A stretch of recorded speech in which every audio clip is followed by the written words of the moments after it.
Hello, welcome to the Deadly Analysis podcast.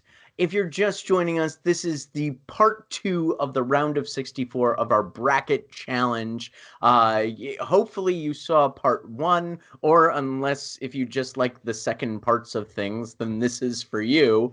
And I guess I've got disappointing news about Jaws 2, Temple of Doom, and every other Steven Spielberg sequel ever. But anyway, moving right along, we have our bracket challenge.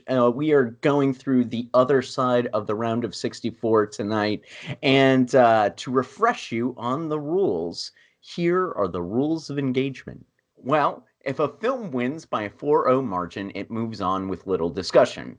If the initial vote is 3-1, the one proponent of the film gets 1 minute to argue for the film's merits. At the end of that minute, you will hear an alarm go off on my phone, and if no vote is changed, the film with the majority moves on. However, if one vote changes and it is a 2-2 vote, or if the initial vote is 2-2, a representative is chosen from each team and a 5-minute argument ensues. If no vote is changed, then the coin app on Jim's phone decides which film moves on. Each person, however, gets one shenanigans, causing a reflip of the coin. So, if any of your champions lose on a coin flip, you can call shenanigans, and I will flip the coin again, and we will see what moves on. Okay, let's move on to our first matchup of the evening. We have The Cabinet of Dr. Caligari, a 1920 classic silent film about a man using a somnambulist, whatever, a sleepwalker, Somnambulous as a murder weapon, and The Lobster, a story about how it's better to be an animal than single. We'll go around in our initial voting order. Shayra, what do you pick, Cabinet or Lobster? Let me see. One of my favorite movies ever made, or a flop for me. So hard. Yeah, I'm gonna go with Caligari.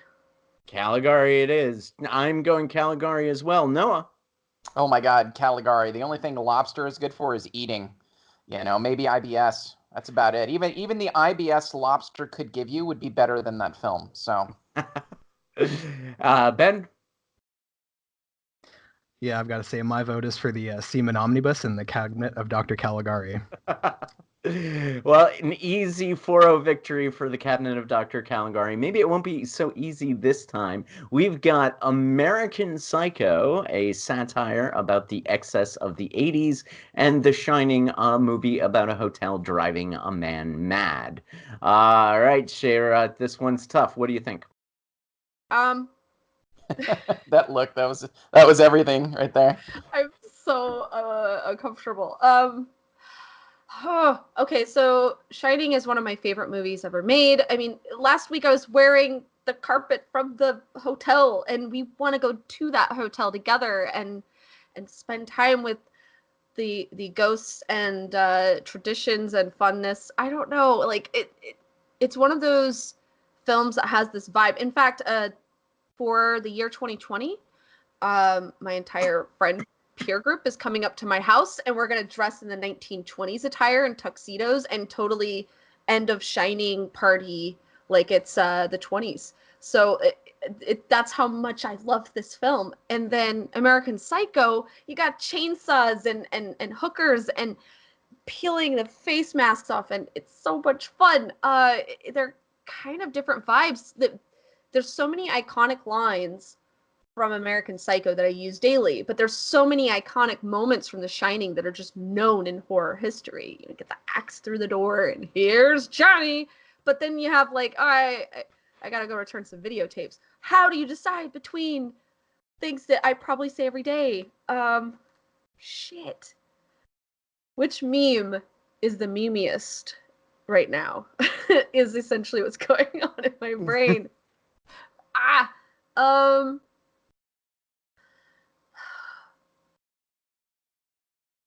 I think I'm gonna go with The Shining because it's Kubrick and it's so beautifully shot and it's inspired so many other films, and Jack Nicholson's performance is so over the top amazing. And there's the elevator with the period blood shooting out of it, and there's little kids on really cool 3-wheeled vehicles that I used to play on as a kid, and it's twins down the hallway. Woo. There's so many awesome moments. Creepy lady in the bathtub. I'm gonna probably go with The Shining. Sorry. Yeah. The Shining for Shayra. It's The Shining for Jim. This is one of my favorite horror movies. So, Noah, what about you? American Psycho. Definitely picking American Psycho. The Shining to me is kind of an overrated film. I get how iconic it is, and yes, we are all going to go to that hotel and have a blast. But I think that what American Psycho did and what came after American Psycho was a very forward-thinking film. And book, novel, obviously, which there are slight differences. But I think both of them sort of got us ready for the Instagrammable culture that we have now.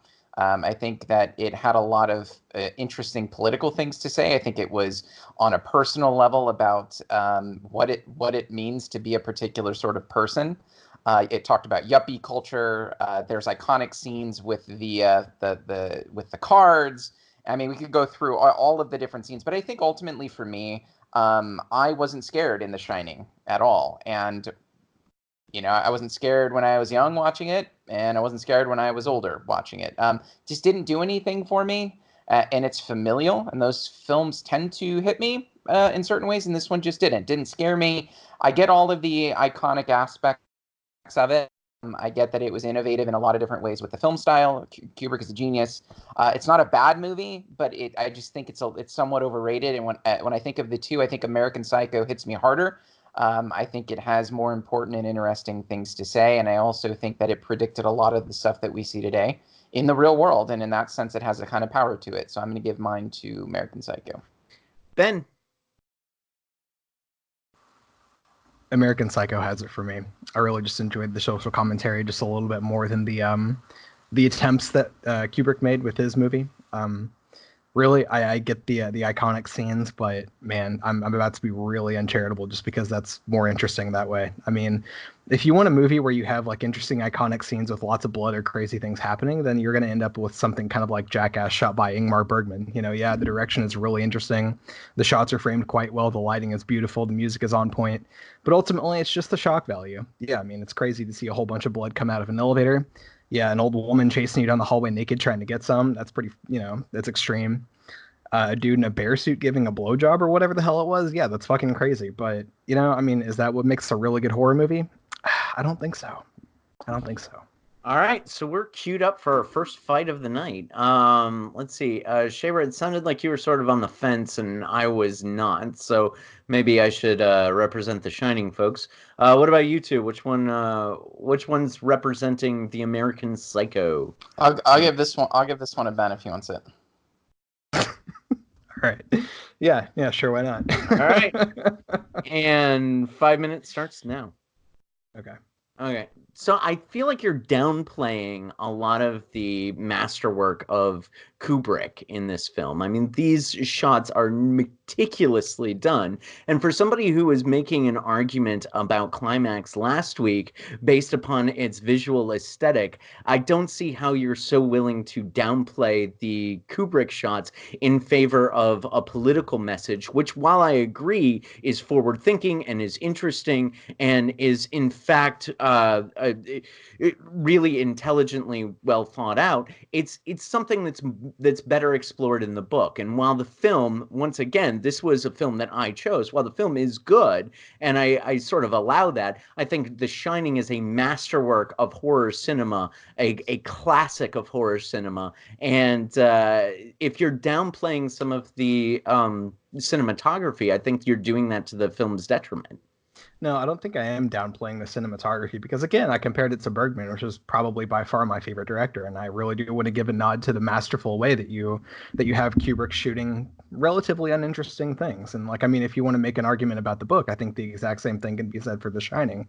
Whenever we had our debate about it, or our roundtable discussion, You made the point that the house itself could be considered a character, and the fact that you were able to defend that intelligently, and there were some really interesting reasons there.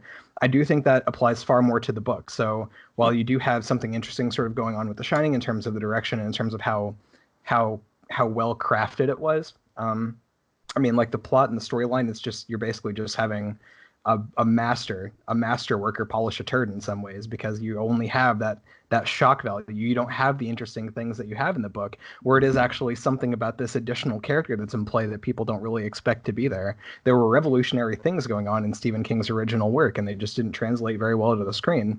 Whereas with American Psycho, I think you have a message that's still coherent to this day. And in fact, it's so incredibly relevant that it becomes more and more relevant, I think, with each passing day, as we kind of see the fruits sort of bearing to our consumer culture, and just the way that sort of poisons our cultural dialogue.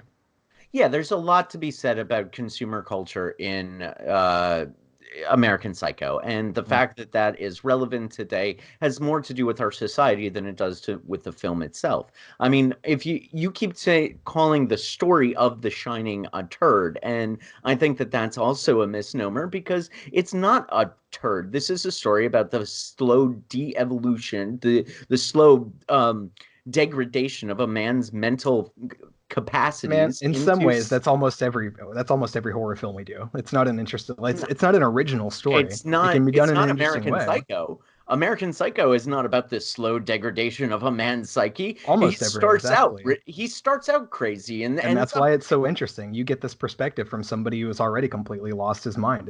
It's the exact same reason why I think The House That Jack Built was actually really, really good, because you have someone starting there in this position that it's really hard to empathize with. Yeah, but that's not. You said that my story is unoriginal, and and so is yours. You just compared it to another movie. How can you? How original is it, honestly? When I can give you two examples, one being Lars fucking von Trier. I really don't think that anybody is sort of arguing that he sort of makes the run-of-the-mill horror film or film in general. What are you saying, that American Psycho is not a run-in-the-mill horror film? I think it is incredibly interesting in a novel sort of way, yes. Whereas like The Shining, at least in its movie form, doesn't bring forth the unique and interesting elements that we see in the book. So yes, the film itself.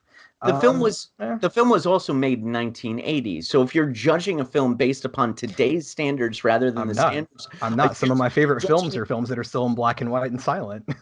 But you seem to be judging The Shining based upon today's standards, whereas you don't judge other films based upon. Oh, absolutely not. No, with The Shining, I do think the direction is quite good. That's not the part that I've criticized up to this point. It's the writing, and I think in some ways writing is timeless. Some of the best examples of really good writing come from hundreds of years ago, and I don't think that's really a detriment to me. Like, you're making the opposite argument that I'm actually making.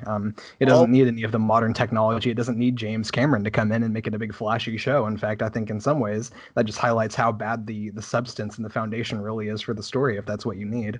It's not the substance of the story is not bad. The substance of the story is a man losing his mind and ending up trying to kill his family.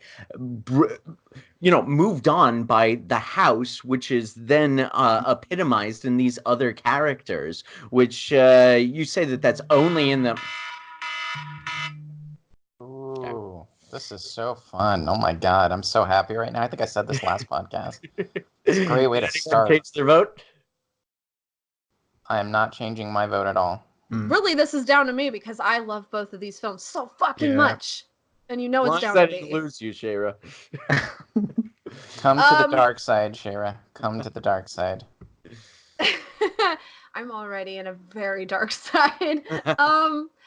They're both so twisted, and you know how sick and fucked up I am. Like, I'm sorry, all those like little hints that he's molesting his son that are all over in The Shining, but then chasing a naked woman down a hallway of your apartment complex with a chainsaw and then dropping it on her when she's down below, that's fucking insane. Like, there's so much epicness to both of these films.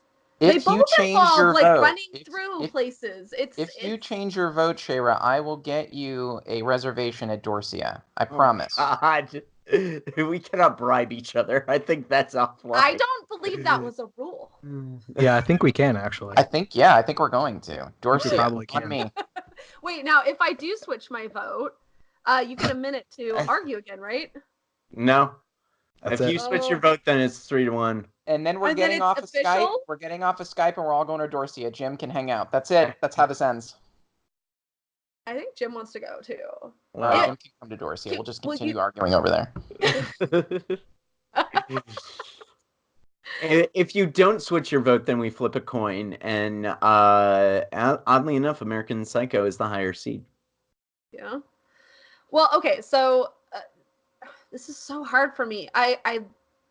We didn't even go into some of the best characters. You guys didn't even argue some of the best characters in these movies. I feel like I could argue my way better with both of these films. God, no, I'm just joking. I don't. Like seriously. Take that, bring up Ben the and wife. Jim. Screaming.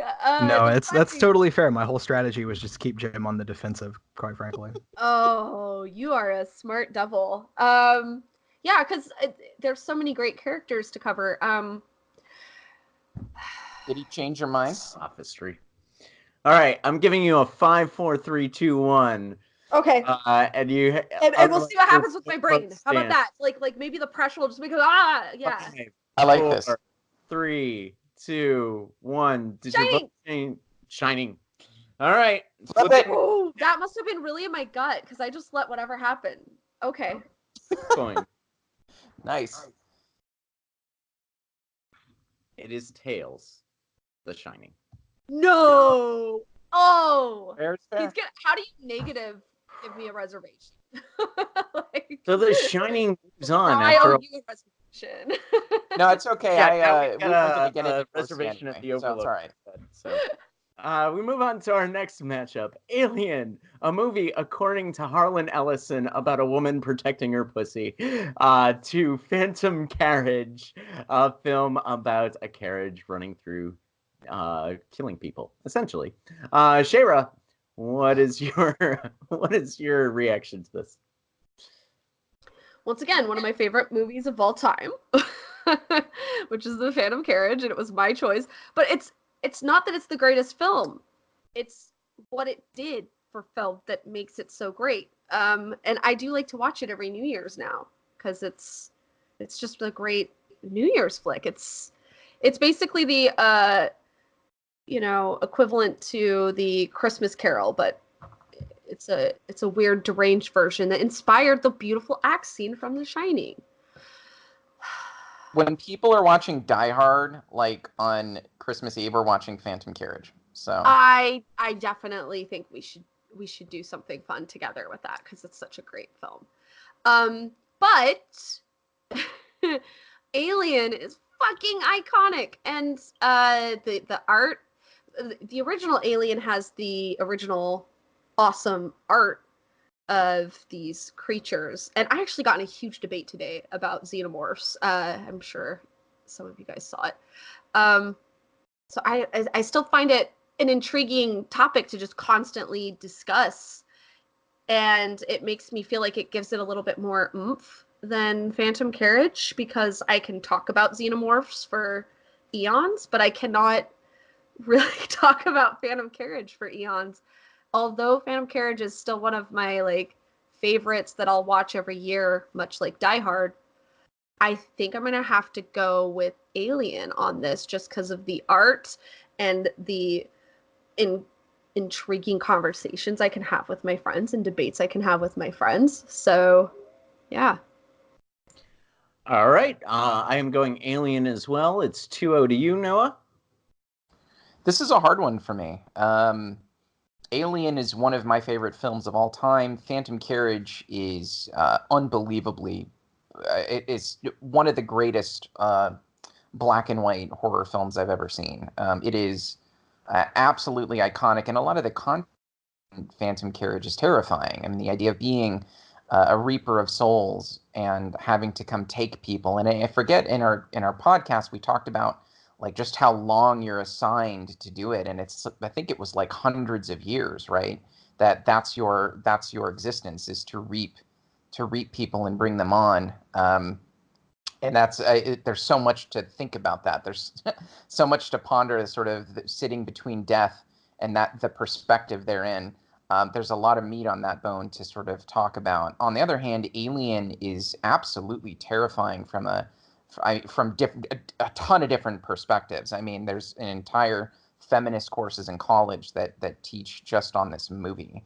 There's the science stuff in this movie and the beyond, and the fear of what lurks out in the dark, and sort of in the expanse of human knowledge, right? Going out into the universe and finding things that we ought not find, that want us dead, that we don't understand, right? So this is really hard. My gut really goes to Alien on this. I think, and this is one where I just really have to go with how I'm feeling, and really quickly, because if I think about it too much, I'll just flip back. So I'm going to give this one to Alien, on the caveat that if you're going to watch Alien, you need to watch Alien on VHS on a CRT television. There's a YouTube video, and I'm going to recommend it to you. You can YouTube that. Just YouTube Alien on VHS. And this fellow lays out like an entire 30-minute argument on why it was shot that way, why you should watch it. You shouldn't watch it on 4K Blu-ray. You should watch it on VHS in the dark on a CRT. If you do it that way, it's a fucking scary movie. It's a scary movie nonetheless, but that's how you watch Alien. So I'm going to give it to Alien. Ben, VHS Alien or old film stock Phantom Carriage? That's actually, I guess maybe it's a tough choice for everyone except for Jim. I don't know. Like I want to give this to Phantom Carriage so badly, because it is, again, I mean, just like the argument that I just made, it's a really cool, interesting idea, and quite revolutionary. Referential to the point of being, how many films are derivative of the Phantom Carriage? I wonder. How much technique was borrowed? How many interesting scenes? How many concepts and ideas? That carries a lot of weight for me. I mean, I think if I wanted to watch a movie and be entertained more, it's going to be Alien, but also because of all the reasons that have already been mentioned, it's kind of important too.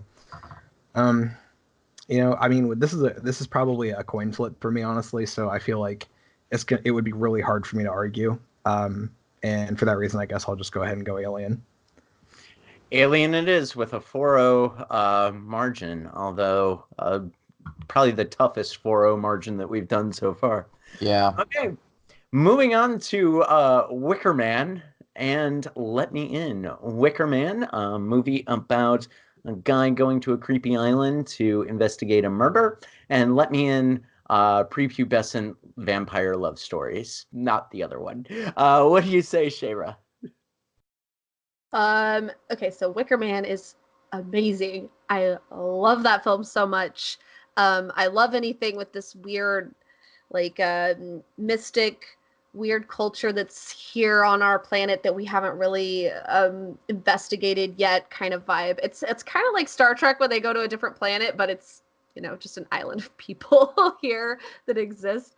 And it gives you those vibes of exploration, but it also does that whole us versus them kind of view and puts it into a horror element. There's so many amazing performances, and the twist, although it's very well known now, watching it without knowing the twist is pretty exciting stuff. So it's just such a fantastic ride. I feel like I need to go to the Wicker Man on this, especially since I do like the Let the Right One In version of the non-American version of the film a little bit more. I feel like I have to go Wicker Man on this, but that doesn't mean I don't enjoy the story of Let Me In. I think the thing that does it over is which one has the best fire. And I think Wicker Man has the best fire because it's so CGI bad in Let Me In. So, yeah, I think I'm going to have to go with Wicker Man. I'm going to go Wicker Man as well. 2-0 to you, Noah. Yeah, so I chose Let Me In, and I'm going to pick the Wicker Man. Let Me In is great. It's a film that deeply involved in codependency. It's drenched in it, especially the American version. I got it more from the American version than I did in the Swedish version. Swedish version is definitely the superior movie. But nonetheless, Let Me In is a fantastic movie, and I've gotten into so many debates with friends about interpreting it. You know, even Jim sort of mentioned it as a love story. In my mind, it is. If it's a love story, it's one of the worst love stories imaginable. It is not a good ending. It's nothing good happens in that movie by the end. It's oddly enough, I said the same thing about Midsummer. But I'm going to give it to Wickerman because Wickerman basically, not, by the way, not the bees, Wickerman. We're not, Right. just to clarify, right? It's Let Me, an American version, not Swedish, and it's the Wickerman 70, I think it's 72, 73. You know, just the one without the bees. But that was my introduction really to folk horror. And I got to give it to Antonio, our other co-host, for introducing me to that. Fantastic movie. Everything about it was, I mean, I sort of knew what was going to happen at the end, and it still sort of kept me going for a loop. And I just, the iconic, oh Jesus Christ, like that scene specifically really dug a hole in me, because it was this very charismatically evangelical, at times strict religious person seeing this other people living very differently and seeing the fear of it. There was this very palpable fear of that other people don't see the world the same way that you do. Oh, and by the way, you're going to get sacrificed as a result. But it spoke to me. I think it spoke to some of my fears and seeing the world in a different way that you may not have seen them before. So if I got to rate the two, I'd give this one to Wickerman.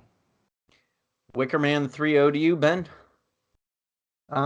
This also, I guess, like, I'm just not going to differ in this one either, because the original Wickerman, again, not the Nick Cage version, but yeah, the original is just so phenomenally better and so much more interesting. I really gotta, again, Antonio, this was Antonio's recommendation. I never would have watched this had it not been for that. I would have just been like, okay, well, the Wickerman's a stupid story. It's actually not. This original work is incredible. And I do like the Swedish for Let the Right One In. I do like that one much more than Let Me In. So I mean, this one isn't a hard decision for me. It goes to the Wickerman. All right, Wickerman takes it. Moving on to our next bracket, we have The Silence of the Lambs, a love story about a lady interviewing a serial killer to find another serial killer, and Hagazusa, a film about a witch who is exiled from society. Supposedly witch who's exiled from society. What do you say, Shayra? I say this is going to probably turn into a debate.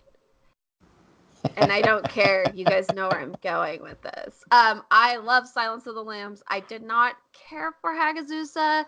It doesn't mean I don't see the merits of it. It just didn't vibe with me, and that's fine. Like, I would probably recommend it to certain people. It doesn't mean that I didn't appreciate what it was. It means that I personally didn't vibe with it. But Silence of the Lambs is one of those, once again, iconic films. And I really love this depiction of Hannibal Lecter. I love the feminism in Silence of the Lambs. I love all of, even the music. I mean, the dog is adorable and a part of, like, it's a character in the story. Like, how do you make this cute little dog part of the character? It's so well written, it's so well put together. And even though we could probably argue that some of the scenes couldn't possibly happen, it's still just a fun ride, and it's definitely one of those things I'll watch over and over and over again, probably till the day I die. So it has to go to Silence of the Lambs. I do see the importance of the other film, but it's Silence. And I know where Jim's going, and so now I'm just curious of where Ben and Noah are going. So, Noah, what do you say? Okay, I'm not going to lie, that was actually scarier than Anthony Hopkins, so I don't know what to make of that. So are you going Silence of the Lambs? Oh, yeah. No doubt. Okay, because if you weren't going to answer, I was going to be like, well, clearly he's Hagazusa. So, so, Hagazusa's grown on me. It's such a weird film to me. I tell my wife this every once in a while. There's a drink called a Moscow Mule. I don't know if you guys have ever had a Moscow Mule. I can't tell if I like that drink or I hate it. And every time I have one, I'm like, is it the ginger beer? I don't know, but I'll drink it. And I've had them every once in a while, and I'm like, man, this is gross, but it's like good too. It's good, gross. And that's kind of how I feel about Hagazusa. I'm like, it's so interesting and different, and there's hardly any dialogue in it, and it's beautiful, and it's almost an entirely naturalistic film. There's really no supernatural stuff going on. We argued this during our podcast. It left me wanting more. I don't know. It just left me a little hollow, wanting more. I appreciate the aesthetic, the beauty of it. But I'm going to go with Silence of the Lambs. I'm not going with Silence of the Lambs because it's iconic. I don't give a fuck if it's iconic. Shining's iconic. I didn't get my vote. I'm going with it just because it kept me interested more than Hagazusa, for a billion different reasons. It was more cerebral to me. I loved seeing a female protagonist in the light of Clarice Starling. It was kind of a precursor to Dana Scully in the X-Files, as we said in the podcast. So there's a lot of stuff that I appreciated about the movie that sort of sunk in more, kept me on the edge of my seat, made me think. The acting was phenomenal. It just overall did a lot more stuff. There was more stuff to talk about, to think about, than in Hagazusa. Hagazusa was just this calm, slow sort of thing, and I wasn't sure what to make of it. It doesn't mean it was bad, and I think the second, third time I've seen it now, I'm starting to get it more. I'm earning it a little more.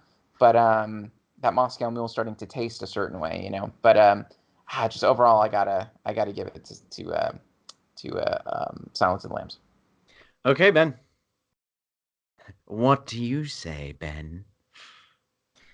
Surprisingly, this one is actually pretty close to a coin flip for me too. I rated them the same, but they're both high scoring for me, 4.5s for very different reasons. I really wish I could say for the sake of argument that Anthony Hopkins carried Silence of the Lambs and it was just his performance that made it amazing.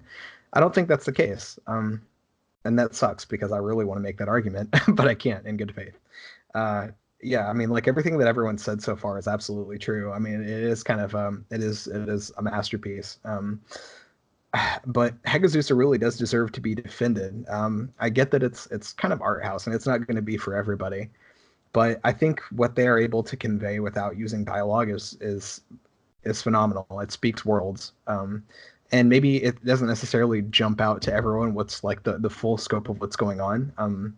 We do say that Silence of the Lambs is a cerebral film in comparison. I think I would argue, in fact, that this is more so because you really have to have, I think, your intuition sort of honed in a certain way and really be looking for all of the value that exists within this movie. For instance, I mean, like the story of a woman who has been scorned by society primarily for religious reasons, who gets fucked and absolutely entirely fucked just because she's the outsider and decides to take everyone out with her and does this thing that seems like witchcraft, but it's not magic. It would just seem crazy if you didn't know that germs existed. And because of this thing that she did that seemed like, this crazy thing, she took everyone out in the village that had, presumably, who had hurt her in some way and hurt her mother, and did this for just this bias when they were supposed to be these communal, like, sort of Christian people. It's incredible, but it's also, again, like we were talking about with The Shining, sort of the story of a slow descent into madness, because a person can really only take so much ostracization. Yeah, that was close. I don't actually know the real. I mean, they can only take so much ostriches. Okay. Yeah, there are only so much ostriches, and I mean, I think that too. If you really think about that and how that sort of plays into, I think, some of our current issues, especially with gun culture in America, right? Like that's sort of the narrative that people become so desperate because of their position in society that they're willing to harm others and sort of self-destruct, at the same time. I don't know, man. There's really a lot to dig into in this story, in this core story that they've dug out and communicated mostly without words in a very gorgeous way. And this was the dude's first full-length feature film. Yeah. I mean, man, I don't know. I'm going to vote for it just because it's so unexpected. It is so unexpected and so good that it deserves a defense and it deserves a vote.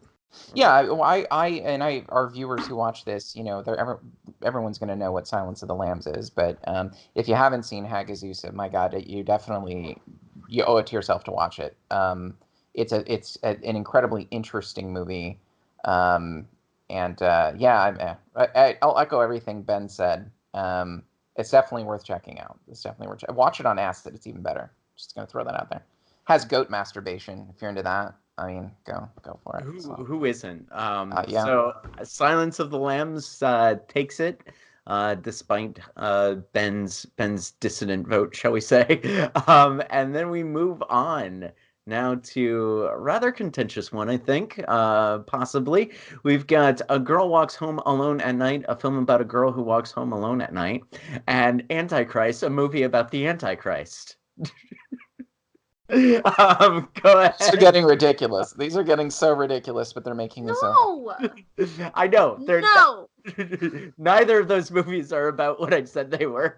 Go ahead and share. No, but I don't wanna. Yeah, this one's hard. You have I don't to wanna choose.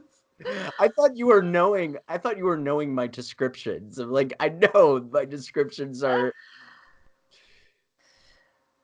Okay. So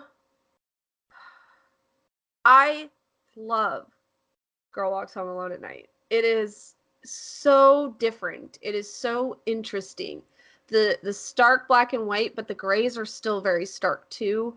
The shots are fucking amazing. I see this creepy girl, wearing all black, riding a skateboard, and totally fucking up some dudes that are trying to be creepy and horrible.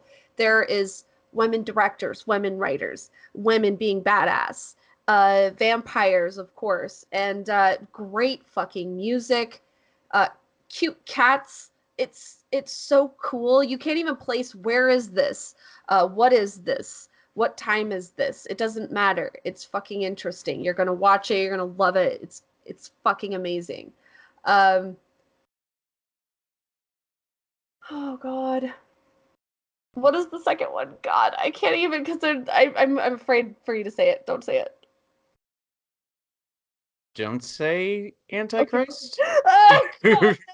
I love Antichrist too. I was like, please say something I'm not gonna like. I'm hoping it just all of a sudden changes. Antichrist is, in our show's history, iconic because we were all fucked up over this film. We all were. We were so messed up over this film that my friend, who was here at the house, I subjected her to it.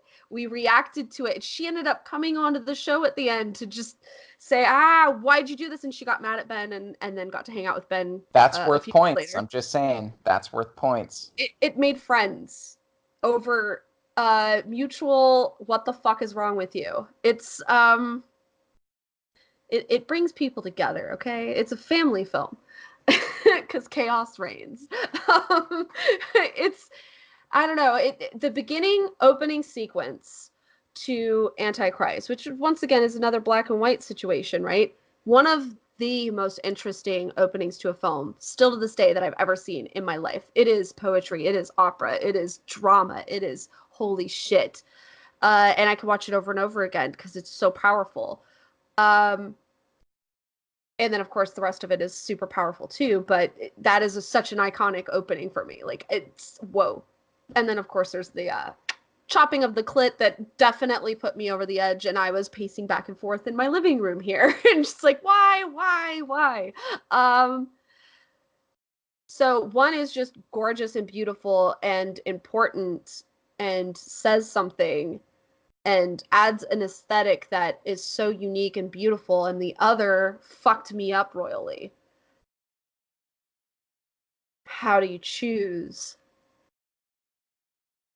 I'm going to go with the one that affected me more, as opposed to the one that I thought was much more beautiful and much more, just, it's probably something I'm going to tell every woman to watch. But I think I'm going to go with Antichrist on this. Acorns falling on my roof because I'm probably making the wrong decision, but I'm gonna go with Antichrist. Acorns keep falling on my head.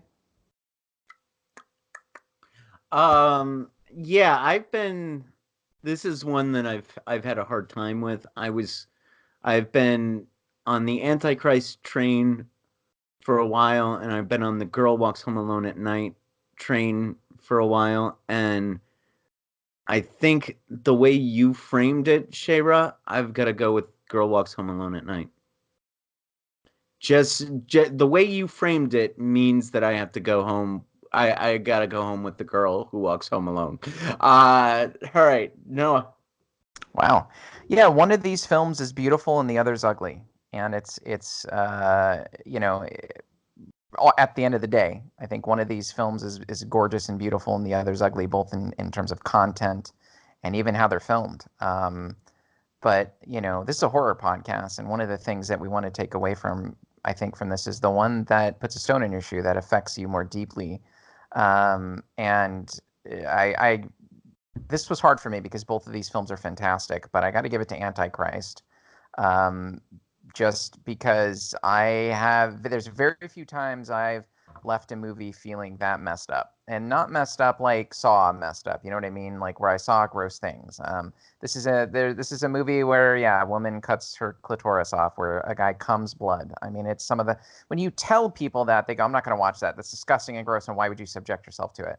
But when you actually watch the movie and you understand the context and you understand what's going on and you get the story and you get everything else around it, I don't want to say it makes it less gross, but it makes it make more sense. Just a horrific film about, the psyche being twisted because of trauma and pain, and the reversal of the Edenic realm that we talked a lot about, that the closer you get to nature, what is it, like nature is Satan's church, I think is a big part of that movie. It's the Garden of Eden reversed, right? And there's a lot of biblical stuff going on in that movie. If you enjoy your Bible, watch Antichrist. Take your kids, just lie, say it's a G-rated film.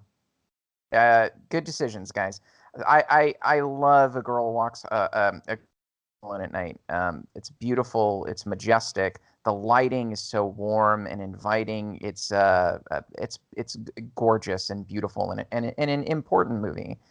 But this is one of those times where I'm going to go with the viscerality and pain and trauma and guilt and cruelty and chaos of a Von Trier film, and this definitely goes to Antichrist for me. Ben? Vote for Antichrist? Well, I mean, this one is actually pretty tough. I mean, Lars von Trier, obviously, he's a director that when you're watching one of his movies, you kind of know it. I don't think it's really hard to pick up on his unique eccentricities that sort of make his stuff interesting. But I think the same thing can be said for Anna Lily Amirpour. Like, she made a lot of herself known through A Girl Walks Home Alone at Night, and that's really cool. And it's a shame that they had to be compared with each other. I mean, it's kind of the same thing with Creep, right? I mean, it's like so unique to the creator that I mean, you don't want it to be paired up against something that's that similar, just because that quality in and of itself ought to play into the rubric somehow. I don't know. I mean, like, directors that show personality in their work, I think, are closer to being true artists than the mass-produced stuff that we get, like, kind of like the Marvel films. And, like, not to shit on those too heavily, but I mean, there is the debate of whether or not they can really be called cinema right now, and like that's interesting. That's kind of an interesting debate to be had.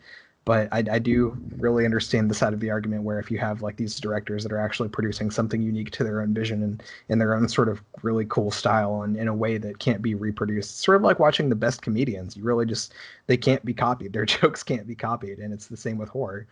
Shit, I mean, it's the exact same thing. Speaking of comedy, with Jordan Peele, like, there are a lot of these really interesting directors that you can name that make some of the best horror out there, and it's because you can really see their personality in their work. Now, that aside, I don't think I'm again, like, I don't think I'm horribly eschewed from the common opinion here, even though I think both of these were mine, right? Like Antichrist, definitely. I think I recommend the other one as well, but I like both of them again for different reasons. But yeah, man, like Antichrist is powerful. It is a powerful movie. Really interesting, tough decision, but I think I'm going to go with Von Trier on this one. That means I have 1 minute to convince you otherwise. And that starts now. Yeah, I mean, I echo a lot of the similar thoughts, but I think that Girl Walks Home Alone at Night. I think Shayra, you set it up where I've got to choose the film that affected me the most or affected the world the most, and I'm going to choose the one that affected the world the most. And even the way that this film affected me, Antichrist affected me, it almost rivaled Saw in terms of its gross out. That's what I remember most about Antichrist is the gross out moments. It's not actually the types of moments that you guys are sussing out, and I think that's because of the overwhelming power of the cum blood clit cut moments of that movie. They overshadow too much. It's like fennel on anything. Like if you eat fennel on anything, then the power of the fennel taste is going to overpower the rest of the dish, and that's it. Did anyone's vote change? I just love it's fennel. Okay, and so that's Jim is very proper. That's what I like about this. I think I get the argument, right? I mean, it's kind of the same thing that you see maybe with really spicy food. Some people like it, some people don't like a lot of spice. But if you're okay with the spice, then you can see sort of the rainbow of flavors that exist underneath that sort of like powerful sensation. Yeah, my vote didn't change. No. Yeah, I certainly appreciate your counter, and it's a good counter. I think we just have a very fundamental disagreement about, let's say, the way Shayra put it, the way Shayra framed it, changing the world versus changing you. And for me, it's 10 times out of 10 going to be weighted to what I felt, me, you know? So, yeah, but that said, I respect your counter, but I'm going to keep my vote. Shayra? You were most on the fence. Maybe I got you over on my side. I think you're gonna toss a coin. Oh, you're back over to my side. Man. You're Girl Walks Home Alone at Night. Actually, I need to justify why. We do 5-minute argument first, but the thing is you know, it's not just that it affects people. I love Antichrist. God, that opening is amazing. But there are so many scenes from Girl Walks Home Alone at Night that I felt were like sweet and romantic and funny. And I really like that films are turning to this world of, what is this genre? I don't fucking know. Watch the goddamn film. I feel like that's where we need to go with storytelling. And, you know, he talked about it, the fennel thing. Yeah, it has those whoa moments that kind of stick out. I feel like there's a proper spicing to A Girl Walks Home Alone at Night, not just in oh shit moments, but in genre. What is it? I don't know. Watch it. It's very genre bending. You're right. It's a very genre bending. And when he said fennel, I was like, that's what the genre is doing too. Like, it's so blended. What am I even watching? It's so interesting. So I know it wasn't exactly the point you were making, but it made me go, that's what the genre does too. God damn it, Jim. So we've got 5 minutes. We got 5 minutes to talk this out. Do you want me to represent Girl Walks Home, or do you want to try, Shayra? Oh God. I'll Girl Walks Home. I'm good to just flip. Like, I feel like we've hashed out. I mean, to me, I feel like we've hashed out everything we need to say. I mean, I don't have anything else to say in particular. I think we know that we all like both of these films. Yeah. And I think I don't know. Maybe Ben, are you on the fence at all? Does someone want to fight? No, basically, I don't think I'm on the fence, but I think I'd like this setup a little better, right? So where we have, you know, the 1 minute argument. If somebody happens to switch and change their mind, then we can go ahead and flip, because then it's 2-2. I think that's fair. Oh well, that's not the way we laid it out at the beginning of the podcast. Oh. We could do maybe another just 5 with minutes. This one. Maybe just with this one. Okay, just with this one, we'll just go straight to the flip instead of okay. Antichrist was a 3.7, and A Girl Walks Home Alone at Night is 4.25. That means Girl Walks Home Alone at Night is heads. And flipping now, it is tails. Thank God. Antichrist. Antichrist. Right. That would have killed me if that one wouldn't have made it to the next seed. I love A Girl Walks Home Alone at Night, but I would have died. It was meant to be a coin flip, though, don't you think? Yeah. That one was a hard one. Yeah, that's rough. So, Antichrist moves on a coin flip. For our next matchup, we have The Babadook, a film about a woman whose bratty son won't let her masturbate, and Creep, a movie about a... This is great. I wish I want to cut back to the reactions to Noah and Shayra to my introduction to The Babadook, and Creep, a film about a videographer filming a creepy dude. What do you say, Shayra? It's so hard based off of those Looking for the camera. descriptions. Okay, so Babadook is such a fantastic film. I wanted to punch the kid the whole time. I get it. It's what a frustrating child. Makes you never want to have kids again. Creep is really, really fantastic, though. I love Creep. In fact, that was one of our OG films we reviewed, and then we started posting about it, and we actually got responses from the filmmakers. And I think even Ben went to go and see the screening of Creep 2 and meet some people. So Creep kind of was a way for us to creep into the film industry and have Creep's some kind of fun. like our gig, right? I kind of think of when I think of our podcast, I think of Creep, you know? Yeah. And you know, of course there's so many jokes from it now for me and my my husband. It's like when we talk about the bath time stuff, tubby time. We have so many like inside jokes now based off of that film. So Creep makes you feel very uncomfortable and makes you kind of drawn into a character that you shouldn't be drawn into. You know you shouldn't go towards the light, but you do anyway. It's the moth to the flame kind of a storyline, whereas Babadook is where she's like, I need to run away from this situation, but that's probably the wrong thing to do because this is my child and I have a responsibility. So it's kind of different. Like the main characters, one is drawn in and the other is trying to get the fuck out. And I know a lot of people really like the Babadook, but Creep really fucked me up. I still have weird feels about it, and it messes with my head. I thought Creep 2 was really fantastic. Probably more so, maybe. If it becomes a Creep versus Creep 2, that's going to be... I don't know what to do. Creep. But I think with Creep versus Babadook, I'm going to have to go Creep.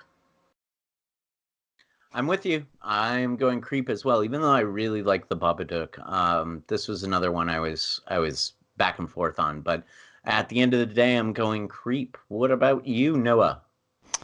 I think Creep was my selection. I don't have the Excel up, but I think Creep is my selection. But I'm actually going to give this to Babadook. We have Creep 2, I think, that made it into the next seed, right? So we have, I think, the better version of the film. I mean, not to knock Creep. Creep's fantastic, but I think Creep 2 is a little better. So that's already gone to the next seed, and I think the Babadook. I would be remiss if the Babadook didn't make it to the next seed, just because the Babadook is a fantastic film about something that I think is. I mean, when we think about all the movies we've done in this podcast about mental illness, I don't know if any of them do it as well as the Babadook. I don't even think Hereditary. I think that this is a very deep look at the psyche of someone who has been damaged and scarred because of the loss of her husband, and sort of the balling up of grief and trauma and pain and anxieties in raising a son who's not coping well with working and not having a spouse and having it all conglomerate into this being, this entity. Sorry if you haven't seen Babadook, by the way. Don't listen to me. There's absolutely like jaw-droppingly scary scenes too in the Babadook with the little the things and you see in the corner. I mean, it's got very very genre horror elements to it. There are pop-out scares that are good, and they're not all over the place. They're sparse just the way I like it in a horror movie. It's an intelligent horror movie, talks about something incredibly deep and profound. It's an emotional horror film. It's familial in a way that speaks to me. We've gone over some movies that are familial horror films that don't speak to me. This one, between a mother and her son, did it. Really did that for me. Creep, on the other hand, is absolutely amazing. And what I'll give to Creep is that it's unique. It's mumblecore style. It's two dudes who went up into a cabin and started trying to make things awkward, and they came out with the movie Creep. And my God, I mean, that is amazing to think of that. But since we already have Creep 2 pushed forward, I'm going to go with the Babadook because I think the Babadook needs to go. I think it needs to go to the next area. I'd be remiss to have the Babadook sit there and just be cut off right at the very beginning, because it should go up against a plethora of different films, I think, in the next seed. So I'm going to give it to Babadook. Ben? Man, this one actually is pretty. This must be the difficult seed where we have all the really good movies just sort of packed in against each other for some reason. Totally. Because I'm definitely feeling a little bit of duplicity about my decision here. Just to call back to that. Dude, this is tough. I think Noah kind of sold me, though. Like, I really wanted to give this to Creep. Just because I do like it so fucking much. It is so good. It is so good. For lots of reasons. But yeah, the Babadook also, I mean, it deserves its day in court. I really don't think, and I know like the intros are meant to be funny, but I mean, with this one in particular, I don't think it is the story of just some irritating child. I mean, like you've got to take this into context where they actually have a scene to cue you into the fact that other people's kids are so much worse.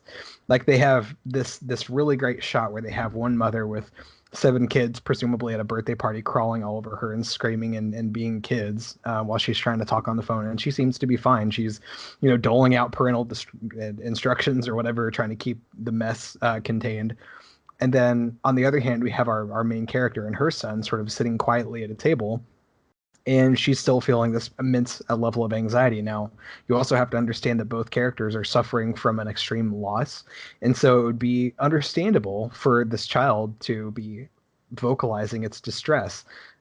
It seems to be internalizing, and like you can really go into the fact that this kid, maybe he has some type of autism or something like that. Maybe something else is going on. Maybe that's why he's a little bit different, because it seems like it's clear that he is a little bit different. But he is experiencing trauma as well and figuring out how to process that while his mother is completely unreceptive and dealing with her own internal demons. And you have that all manifested in this sort of like monster tale. And I mean, it is really good. And I think it's also an Australian film. So like, I really want to give credit to our international directors who are really, killing it with work like this. So yeah, I mean, I guess I'll go ahead and go with that so we can discuss it a little bit more. All right. So Babadook 2, Creep 2. Who wants to argue for Babadook? I'll argue for Babadook. Shaver, you and me versus which one? Do you want to do Creep or should I?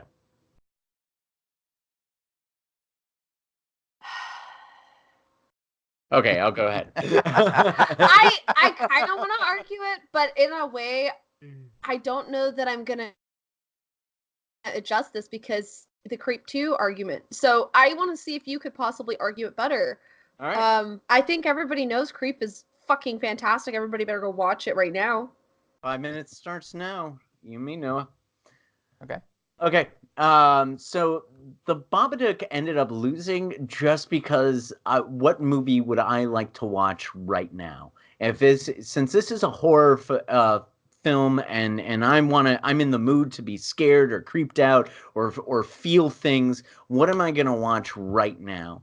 And the child, even though it is appropriate to the film, and even though it is it's appropriate that the child is as annoying as he is, I would much rather watch Mark Duplass try to creep the shit out of Patrick Bryce than I would watch the drama going on. And actually, I think that the Babadook is sort of just a drama about having children.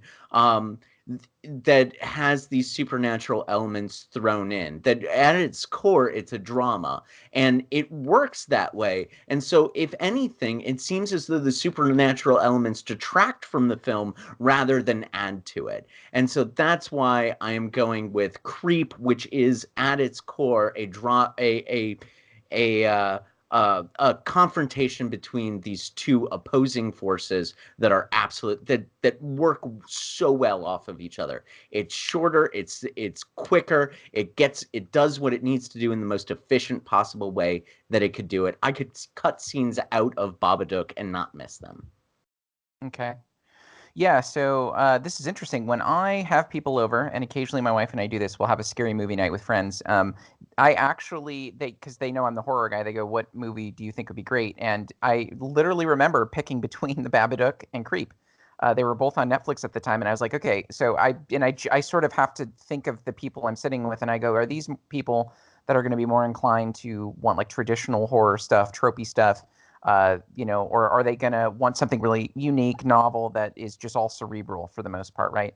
And so I chose Babadook when we did this, and they were all blown away by it. I think for the common horror fan, it's got more genre inclusive elements. I mean, I don't know what you're talking about, Jim. There are scary back and forths and unbelievably dramatic sequences in Babadook, and it's not about the kid. I mean, the kid is a character in the Babadook, but the thing that's going on in the Babadook is entirely within the sphere of the mom. The mom is the Babadook, right? I agree. That's the conflict that the mom has seems so much more monumental, visceral, and important. Like just outside, like it seems like a much larger endeavor to discuss in a horror movie. It's more high-minded than the manipulative, behind the scene jazz-esque back and forth that you see between Bryce and Duplass and Creep. And I love Creep, and I think that back and forth and that jazz is beautiful and fantastic. But at the end of the day, it's a movie about one guy manipulating another guy and then axing him in the back of the head, right? Right. So that's Creep. What I'm arguing is that the Babadook doesn't need the Babadook. That the Babadook is a drama that needs the characters of the mother and the son. I don't know what the Babadook would look those. like without the Babadook. That's what I'm arguing, is that this film at its core is a drama, and it works as a drama. I like it as a drama. I'm not totally shitting on the movie as I totally shit on some other movies that we'll talk about. But it's not a movie that I'm totally shitting on. It's a movie that but I wouldn't think it be much less scary? I mean, there are scenes in the Babadook where the personification of all of the guilt and all of the anxiety, it is the Babadook, and you see it personified and actualized as a being. If you remove that, I don't understand how it would really work as a drama and have it be anything other. Like, it just would seem deflated at that point. Like, you have this cathartic beast that she gives all of her anxieties to, But and it's terrifying. And she beats it, and it gives her something to overcome. That's the other thing, Jim, is that it gives her an external reality to face. She's able to beat the monster by looking at it. And if there is no Babadook, no monster, there's nothing to look at.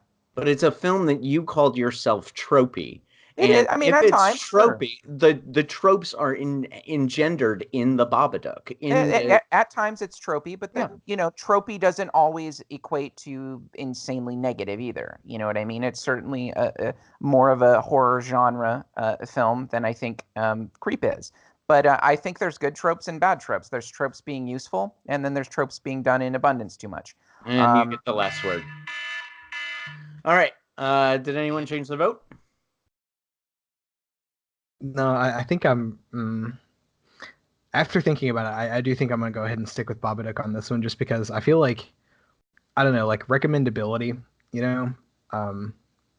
I don't think that plays in with me. Like, I feel like I would be the kind of person that would recommend Creep over Babadook, but that's okay, because I would never recommend The Antichrist, and I probably wouldn't recommend The Seventh Seal either, and they're extremely good movies in my view.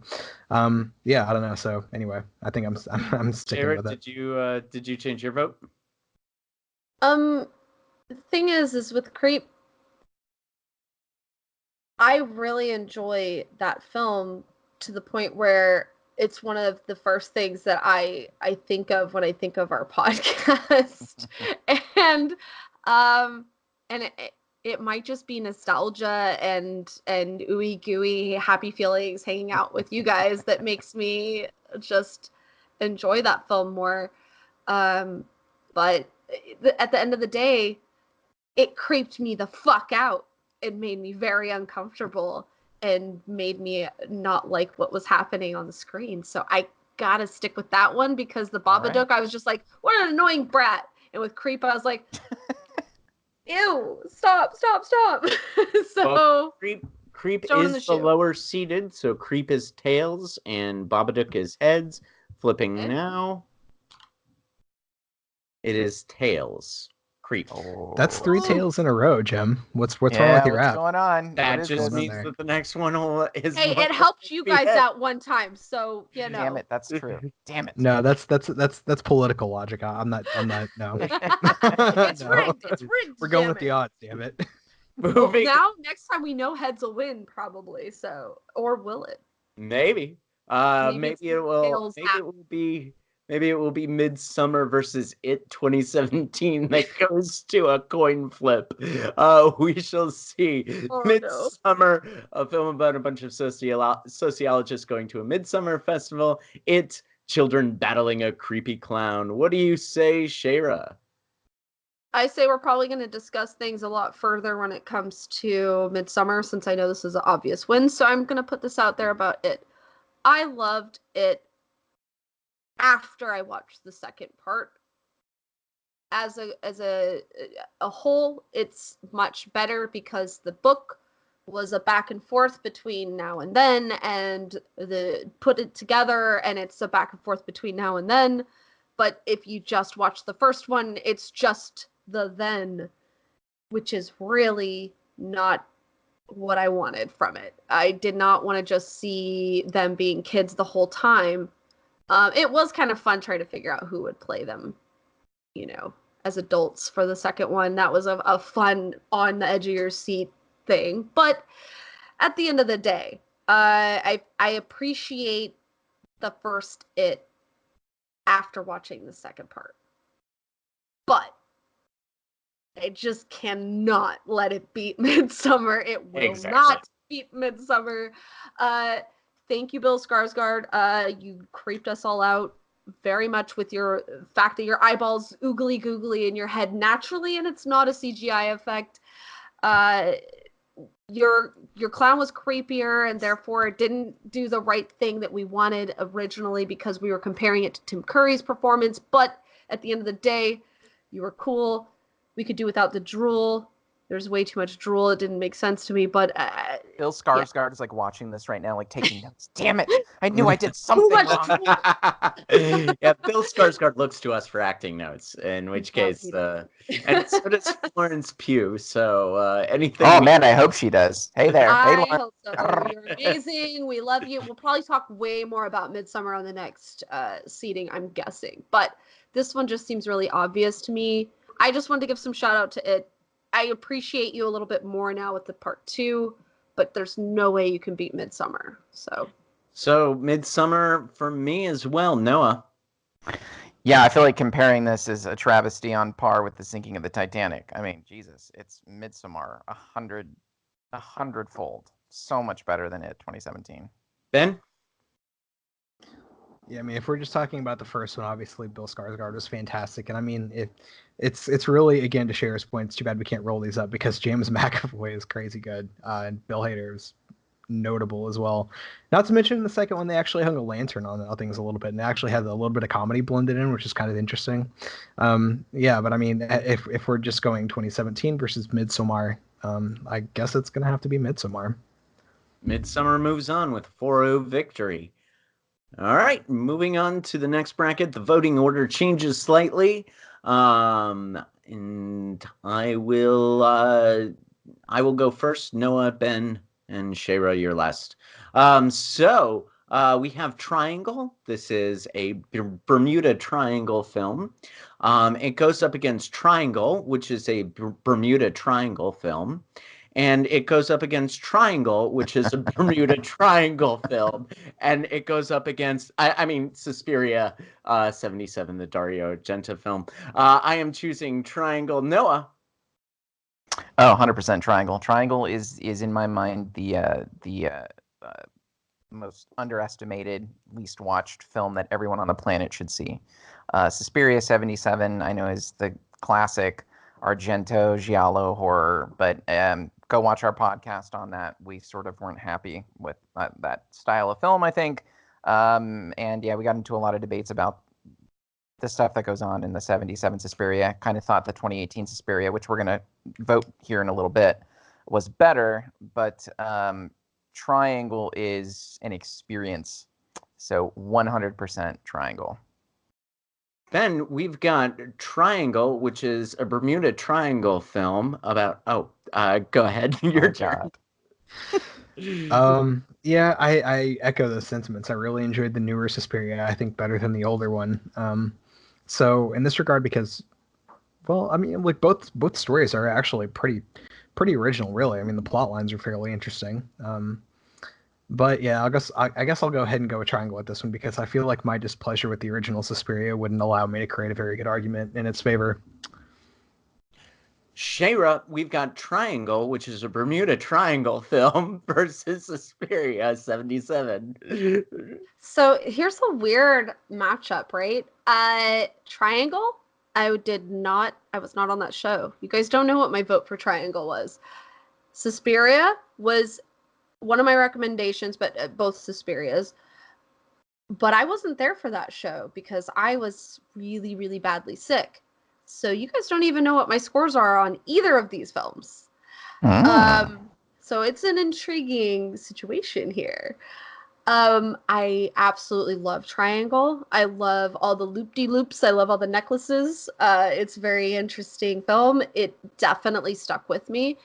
The reason why I recommended Suspiria is it is the epitome of the giallo horror. Like, I really do appreciate the wildness of the Italian bloody, beautiful women horror, but I also love a lot of feminism added into stuff, the witchcraft, all that stuff. But the real thing that really sticks out for me for Suspiria 77 is the lighting. The lighting is so... I don't know if you know this about me, but I like lighting. My whole house has really weird, colorful lighting all over. And that aesthetic is totally me. The creepy storylines are so me.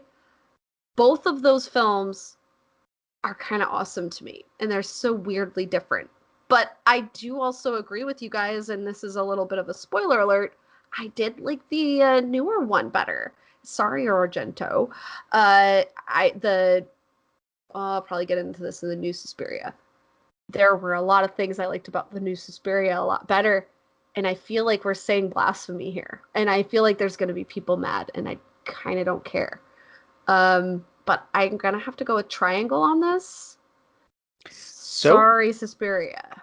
So Triangle moves on, and Triangle moves on, and Triangle moves on, and we go to our next matchup, which is Hereditary versus Us. Hereditary, a film about a mother desperately trying to keep her family together. Us, a film about how we are being torn apart.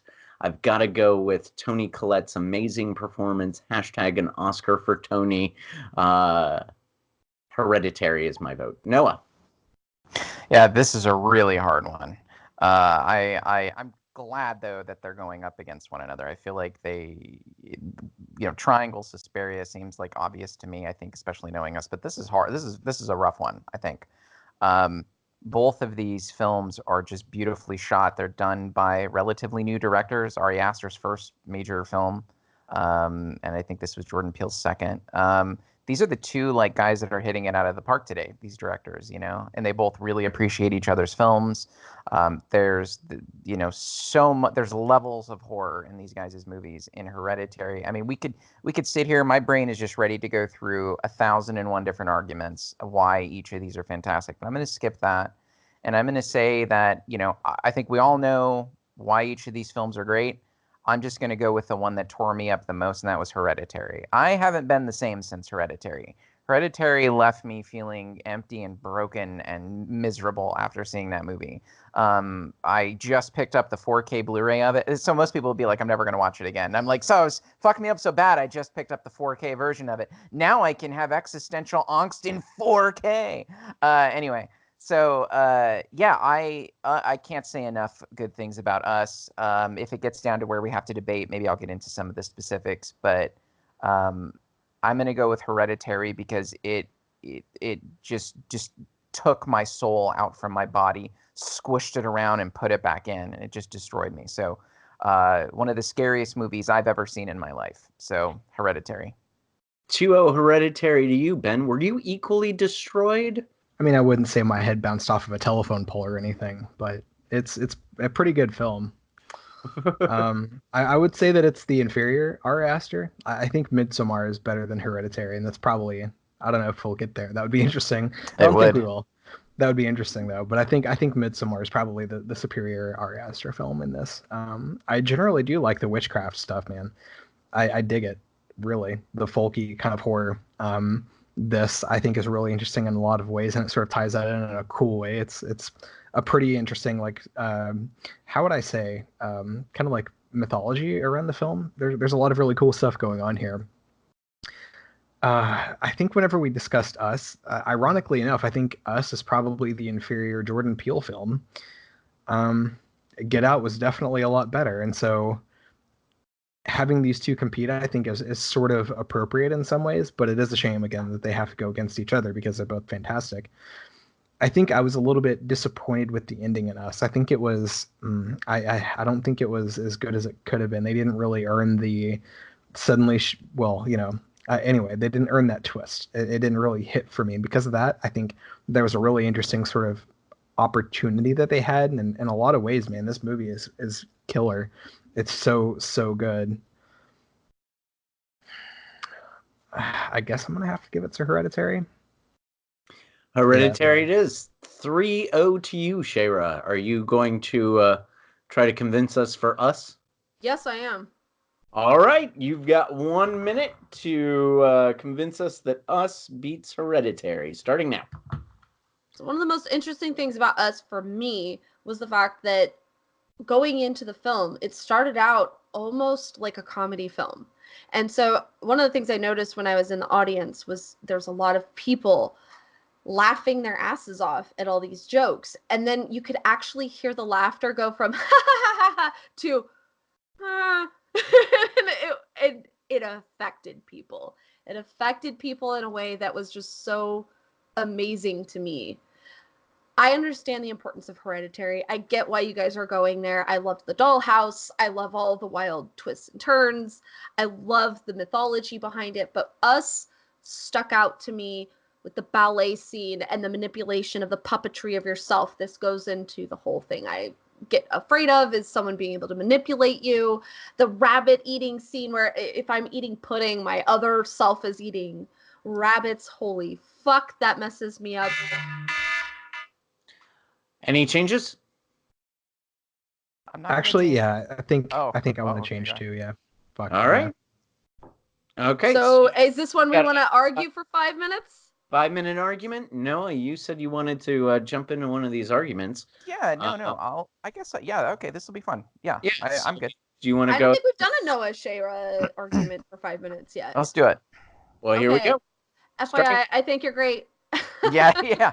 No, I don't have anything. So I'm not entirely sure even how to debate this because, for me, so it's definitely your fear. Your fear is being replicated, replaced, personhood being removed, but there's still a fragment of yourself there, right? So we can pinpoint the films where those are the things that mess you up. And Us is a great candidate for that.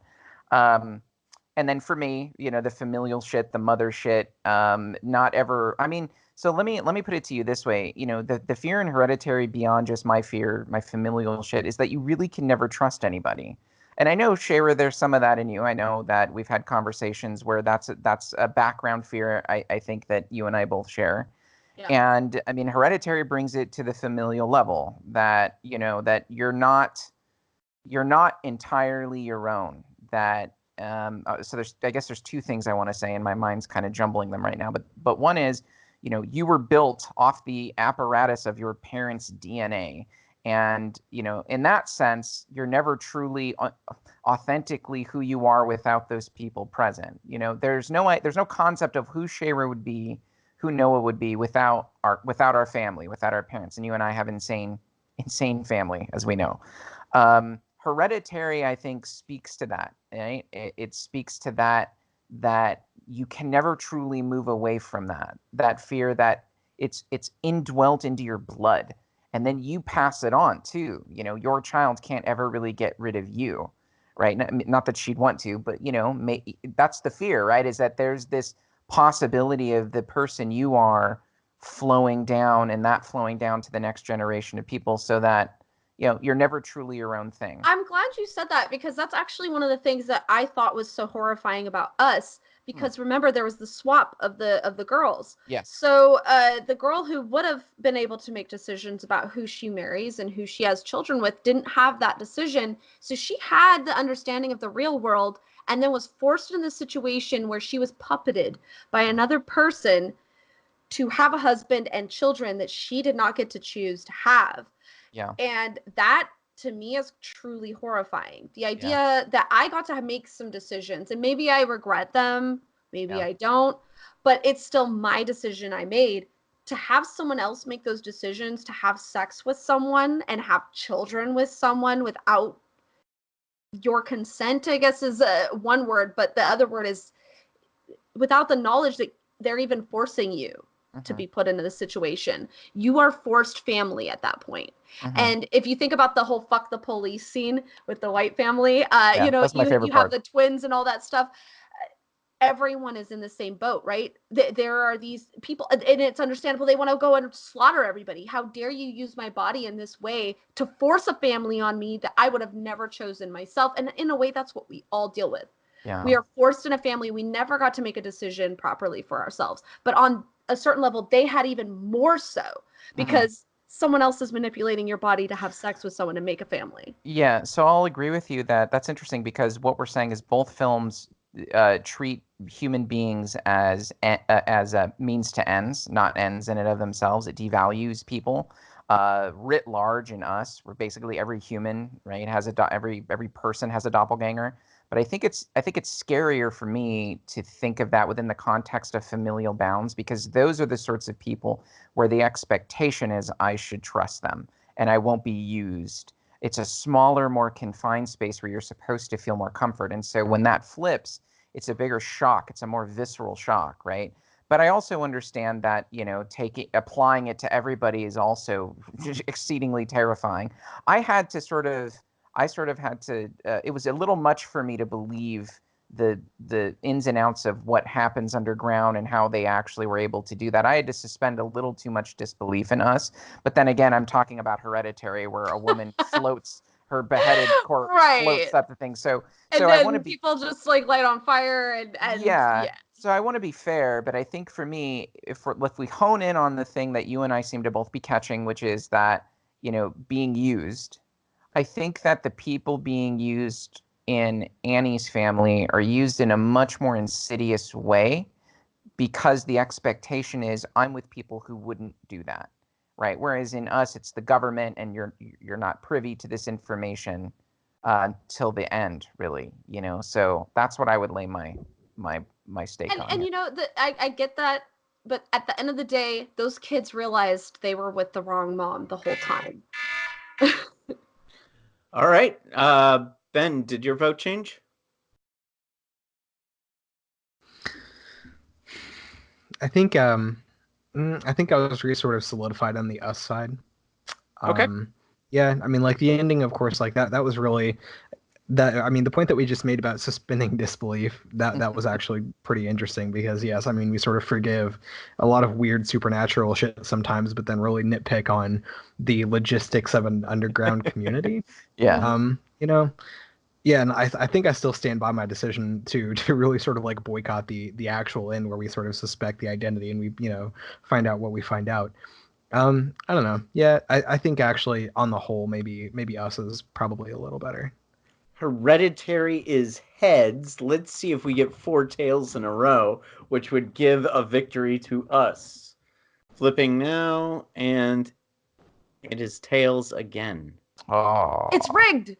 It's not rigged. I promise. Oh, is that why the app says tails only coin flip? I saw that. I voted for Hereditary, and yeah, I know. So that means it's rigged in my favor. This is the biggest bummer to me so far, but I'm glad that the one that took it is us. You do not have a shenanigans, but the three of us do, and I don't think any of us are using our shenanigans on this one. So yeah, well, I do want to say that the combined probability of all four of those being tails in succession is about 6%. So I just want to just a little pocket math there. I don't know. Yeah, that's a little weird. Just saying.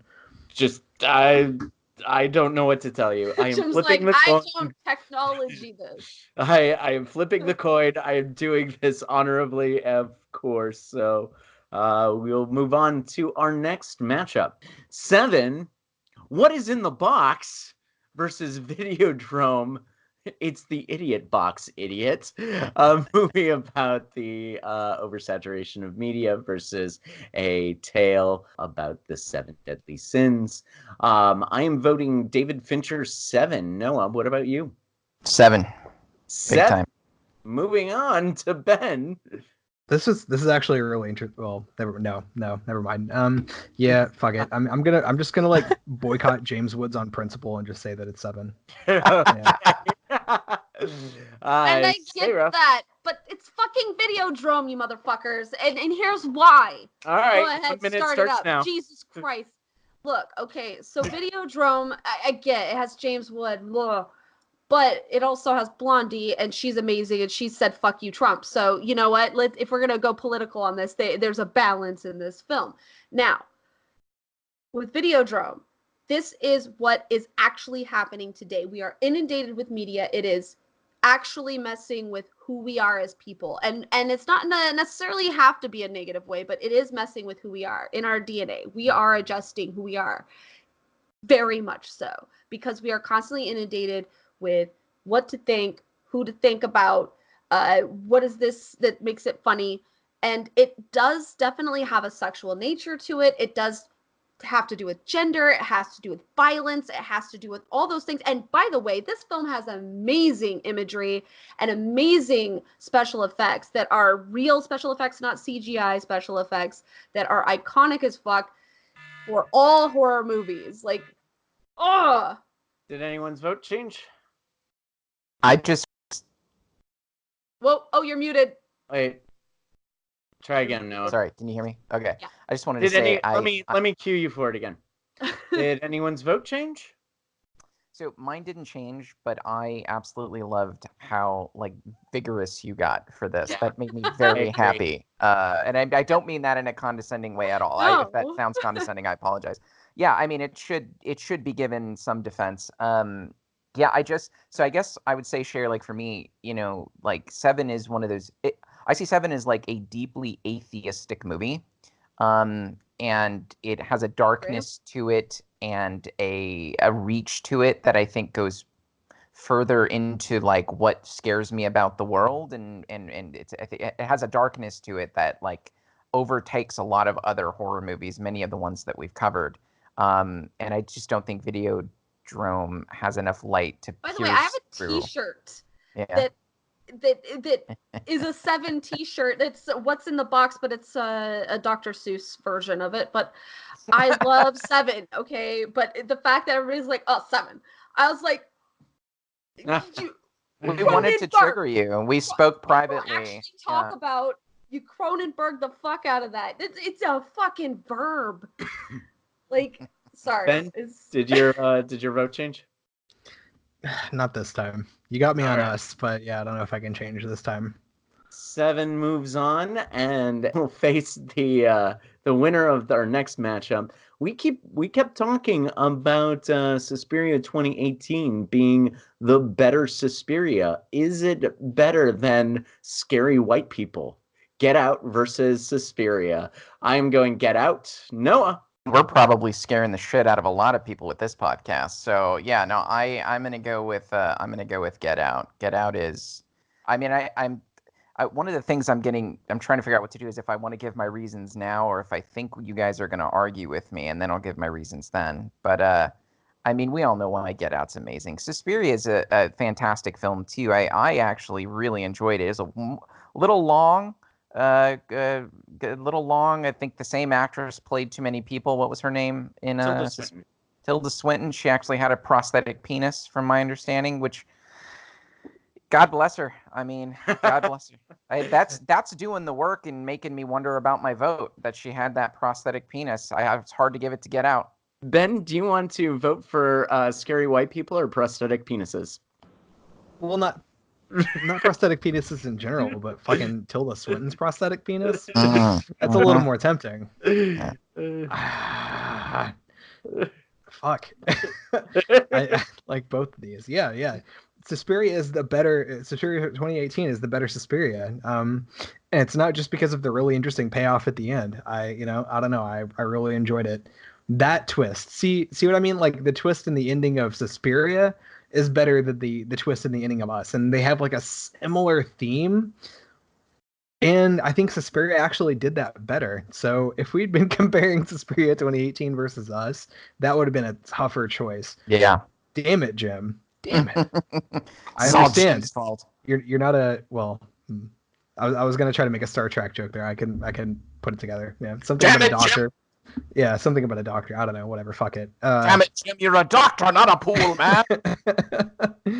If I'm really being honest with myself, unfortunately though, as much as I did like Suspiria, and I do like slow burn movies with crazy endings that just sort of like blow your mind a little bit, and Tilda Swinton, maybe I just give it to Get Out this time. I think Get Out wins.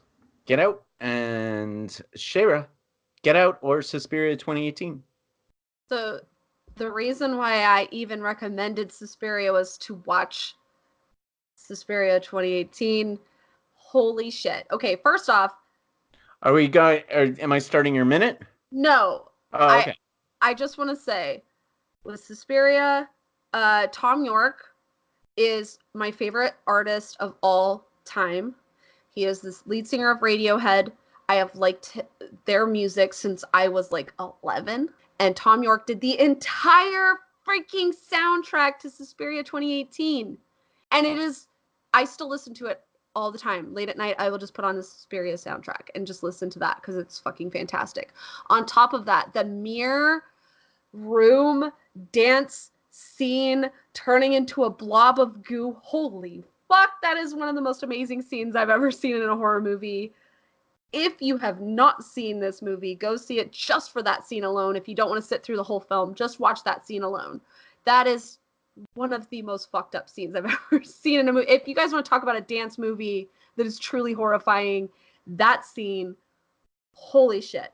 That being said, Get Out blew my mind. It is funny. It is dramatic. It is all these different genres put into one thing, and I think it really reinvented and reinvigorated the horror genre, and it is really, really sticking with me. Every character is interesting. Every twist and turn was meant to be. There's no part of it that makes me upset or angry that it happened. Everything was purposeful. Everything was meant to be. It has to go to Get Out. But gosh, I had to give some Suspiria love because that soundtrack and some of those scenes, it's hard. But Get Out has to win. Jordan Peele beats Luca Guadagnino, and now we move on to the matchup that frankly has me nervous. Annihilation, one of my favorite films, probably my favorite film that we've ever done on this podcast. A story about a group of women who journey into the Shimmer and find something that changes their DNA. To Excision, a movie about how growing up is hard. I am definitely going with Annihilation, no doubt about it. Noah, what do you say? Excision. Yeah, I'm definitely choosing Excision.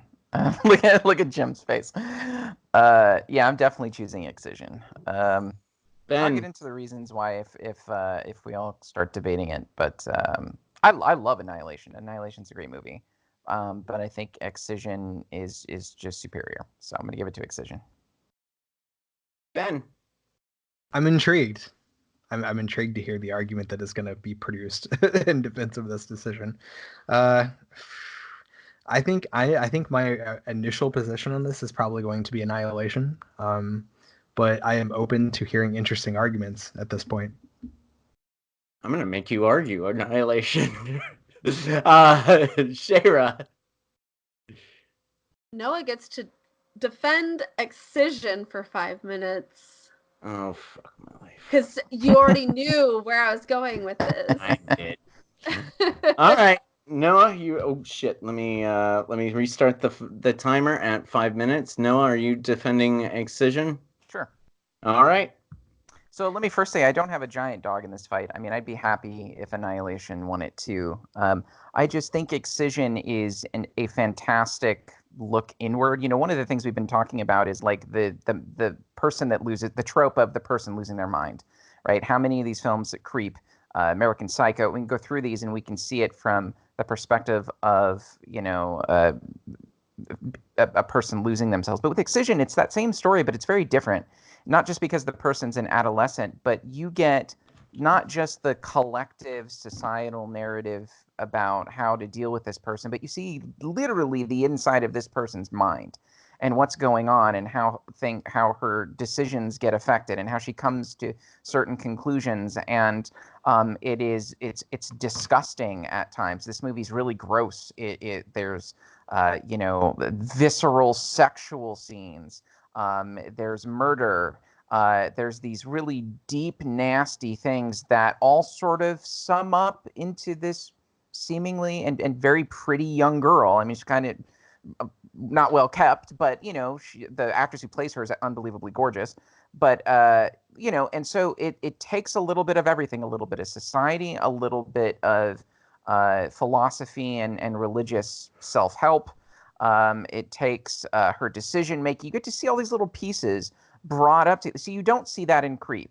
You know what I mean? You don't see but that. We're not comparing Excision and Creep. We're comparing Excision and Annihilation. Annihilation has the same idea of losing one's mind, but it is writ into your DNA, which is even more. I mean, this is just about a woman who's sort of growing up and having difficulties growing up. But Annihilation has far more universal and higher themes going on. Annihilation is about how we are changed by our pain, that the people that we are as a result of the traumas that we have been exposed to have altered who we are as people, and yet we have to continue on, not the same Jim as the one who entered the Shimmer. And if we talk about the cinematography in Annihilation, a lot of people shit on the ending, but they shouldn't, because the ending is a visual metaphor for what it's like to be pressed into a immovable object by your pain. There's one shot of Natalie Portman shoved against the door and the creature against her,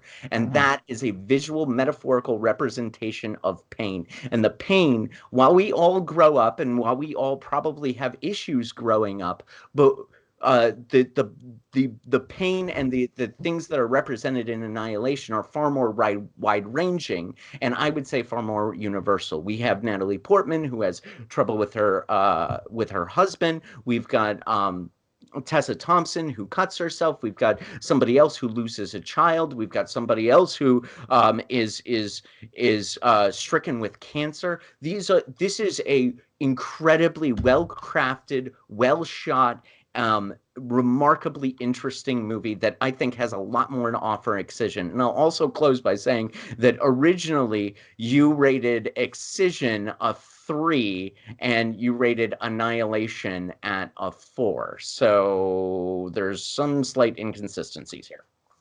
Yeah, just, you know, times change. I saw Annihilation, I think, 2 times since then. And I mean, so it really comes down to how broad a scope matters to you, right? Pain. I could say the same thing to you. You know, you said, well, we all grow up, we all have particular growing pains. Well, when we're alive and adults, we all have various different types of pains too that we have to confront, and we have to confront them and be the same person through them or a different people. That's fine. And those pains are in Annihilation, but they're not in Excision. I mean, I think Excision is a more scoped in version of the same thing that you're offering. You're basically saying that we all have to confront these large and these large tidal waves of human grief in our own ways, right? And these characters in Annihilation have different things. But the girl from Excision is one of those things. It's just a honed-in version of it, and the entire film takes place going through that. And it hones in so deeply that it goes into her nightmares, it goes into her visions, it goes into her, into her psyche to give you a glimpse of that nastiness, that darkness. It's not just life's bad and you're going to be a different person on the end of it. Here's how that's deep and how reductive bad for what it goes. Annihilation is. And I'm also saying that Annihilation is better shot, better scripted, and better acted, with better visual effects and a more interesting story. So I'm saying that it's... Sorry, I interrupted you because I knew that I only had 10 seconds left. No, you're good. I mean, a lot of if you listen to a lot of what you're saying, and this gets down to largely some of our debates, it's subjective. Like a more interesting story, that's entirely subjective. I mean, I don't think it's a more interesting story at all. I think it's an interesting story, but I don't think it's a more interesting story. Right. There are deeply beautifully shot scenes of gore and grotesqueness in Excision too. So I mean, it's going to be a difference in subjective aesthetic, I guess. Did anyone change their vote? I just want to say that Excision, the end scene and the twist at the end is shocking. One of the most shocking things I've ever seen in a film ever. And it is so beautiful and so fucked. And I absolutely love it. So but shut up. Oh. I'm trying to go in your favor. Oh, okay. I thought that you were just closing. I know what you think, but you don't think. Oh no. I love Excision. But I understand this is a very passionate thing for you. And I understand that our love for gore and trash and porn stars doing amazing, awesome shit isn't necessarily what everybody wants.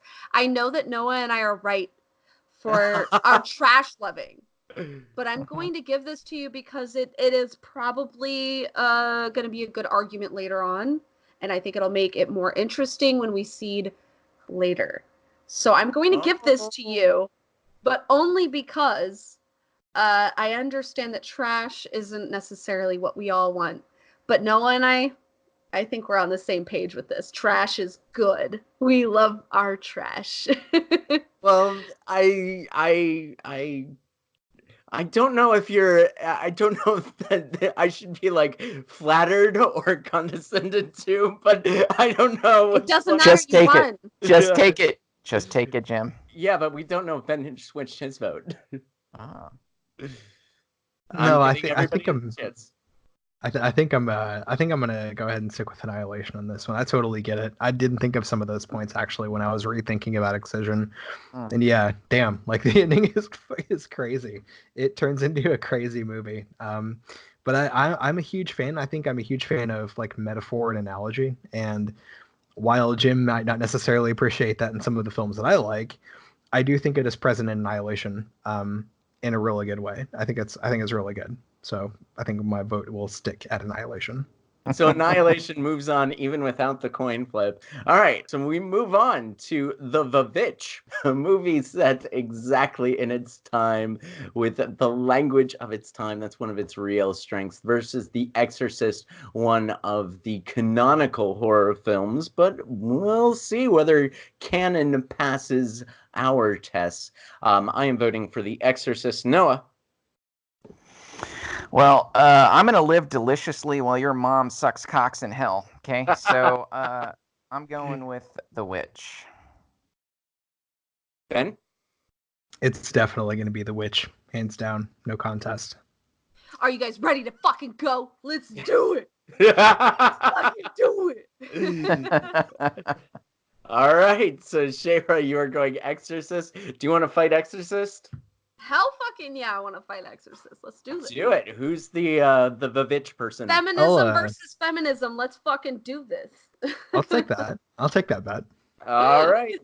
5 minutes starts now. Shayra and Ben. Look, okay. So Exorcist, I understand. It might be, oh, it's an older film, blah, blah, blah. And I love Witch. I do. But Exorcist is one of those things where you have this Indiana Jones situation that starts out. You find a demon, and the demon gets into this girl somehow. We have so many amazing scenes where this little girl is doing such amazingly crazy shit with her body. You have her shoving a crucifix into herself and saying, "Let Jesus Christ fuck you." And you have her crawling like a spider backwards down a stair steps. It's what the fuck? And I don't know. It's got the craziest imagery, the puking of the split pea soup, the power of Christ compels you. I know we're gonna get into deeper stuff, but I just wanted to go, whoa, there's some crazy shit in Exorcist. Go ahead and witch me up. I love Yeah, no, I appreciate that. So first of all, I just want to say again that making an argument about the age of film doesn't necessarily work against me. I mean, like, again, favorite film of all time, Seventh Seal. Comparing it, I think, to Indiana Jones is a mistake here, because obviously I've already said fuck you to Steven Spielberg with Jaws. And again, like, if we're talking about the crazy things that happen in the film, yeah, I mean, there's a lot of really sort of blasphemous crazy stuff that I appreciate, definitely on an aesthetic level. But again, like, if we go back to the discussion we had about The Shining, it's like not really that stuff that's going to impress me. As far as a feminist element in this film, I don't think The Exorcist is feminist at all. In fact, I think I see this as a woman afflicted by some kind of malady that needs to be rescued by a team of men who ultimately represented the ultimate patriarchal organization of the Catholic Church. You bastard. So yeah, Okay. I mean, I think it's heavily anti-feminist, whereas The Witch is I think it's feminist because we are talking about a pro-feminist. dad who has abandoned these women, and they are trying to figure out how they are going to combat the world around them. And the mom ends up with this highly misogynistic, alcoholic asshole. And she's just constantly getting around guys that are assholes. It's not until she meets this priest who's like, I don't think I'm Christian, that she finally finds a guy who's worthy, and then he goes and fucking dies. That is tragic. That is what women deal with. When we finally find the right person who is actually a good person, he ends up falling down a bunch of stairs and breaking his neck, and he's dead. It's so sad. Yeah, but like, why is that tragic? Because she needed a man in her life? I mean, how heteronormative is that, right? I don't know. Like, not to really go on these low blows like that, but fuck, like, again. It's just that, like, you try so hard to find people that might go against the norm, right? You hope that there's actually guys out there that are worthy, and they just don't exist. And this guy comes around, and he actually is a functional dude who cares, who has empathy, who cares about his mother. In fact, that's how the demon tries to fuck with him, is go after the mother. It's because he actually had empathy. And of course, the good, empathetic guy ends up being the guy who has to sacrifice himself and die. It sucks. Yeah, I will give you the fact that I think he is arguably a heroic character. What I think the issue is here is that what we ultimately have when we boil the story down is another sort of spooky ghost story where it's like, you better believe in the supernatural because God. I mean, that's like the ultimate punchline here really is that you need to believe in this X because supernatural stuff exists, like, and therefore if evil exists, because Satan. I mean, like, I really don't think that's the situation. It's just because of all these horrible things happening to this individual that get sort of pinned on her. Again, like, kind of like Hagazusa, where you end up becoming kind of like the outsider because of bullshit. Just because what? Just because you're a female? You know, I don't know. I think that's a really interesting tale in showing exactly why that's harmful and why that pushes people to certain extremes, and how I think the title of Witch obviously is sort of a marginalization, and it obviously has a larger social context of describing that within history, as well as, again, the oppressive power of the church, which I think is ultimately what this debate comes down to with me. Is like, which side are you really going to be on when it comes to the battle of history? Are you going to be on the side of women or the Pope? To fix their problems. Oh, not in The Witch, definitely not. The men get killed. Black Phillip absolutely. She definitely turned to Black bodies Phillip. that guy. Oh, that was Black Phillip is a goat.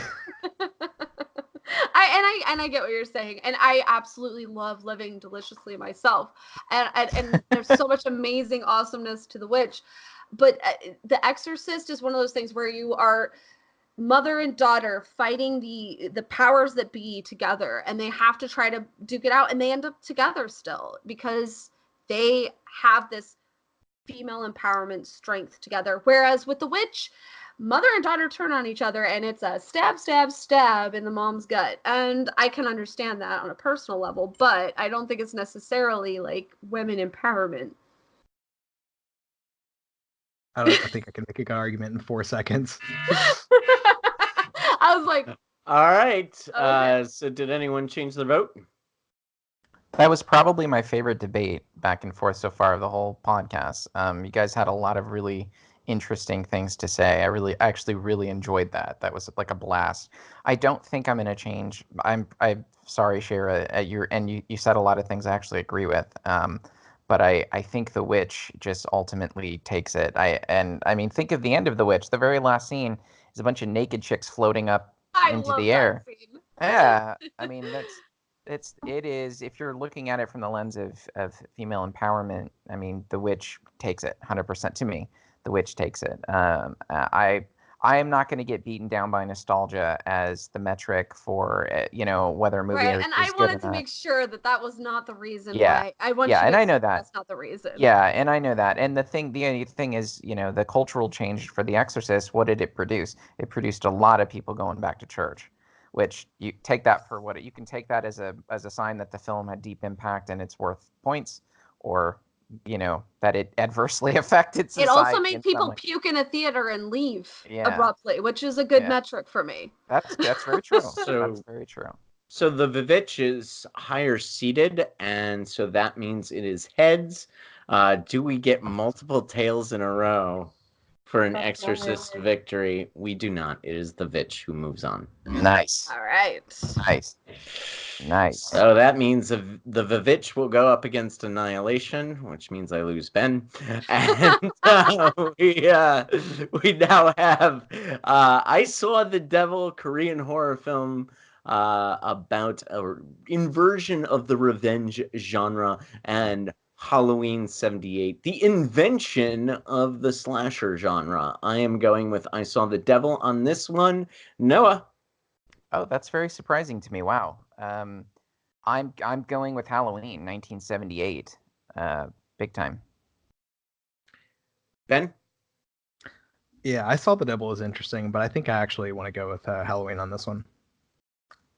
Shaver?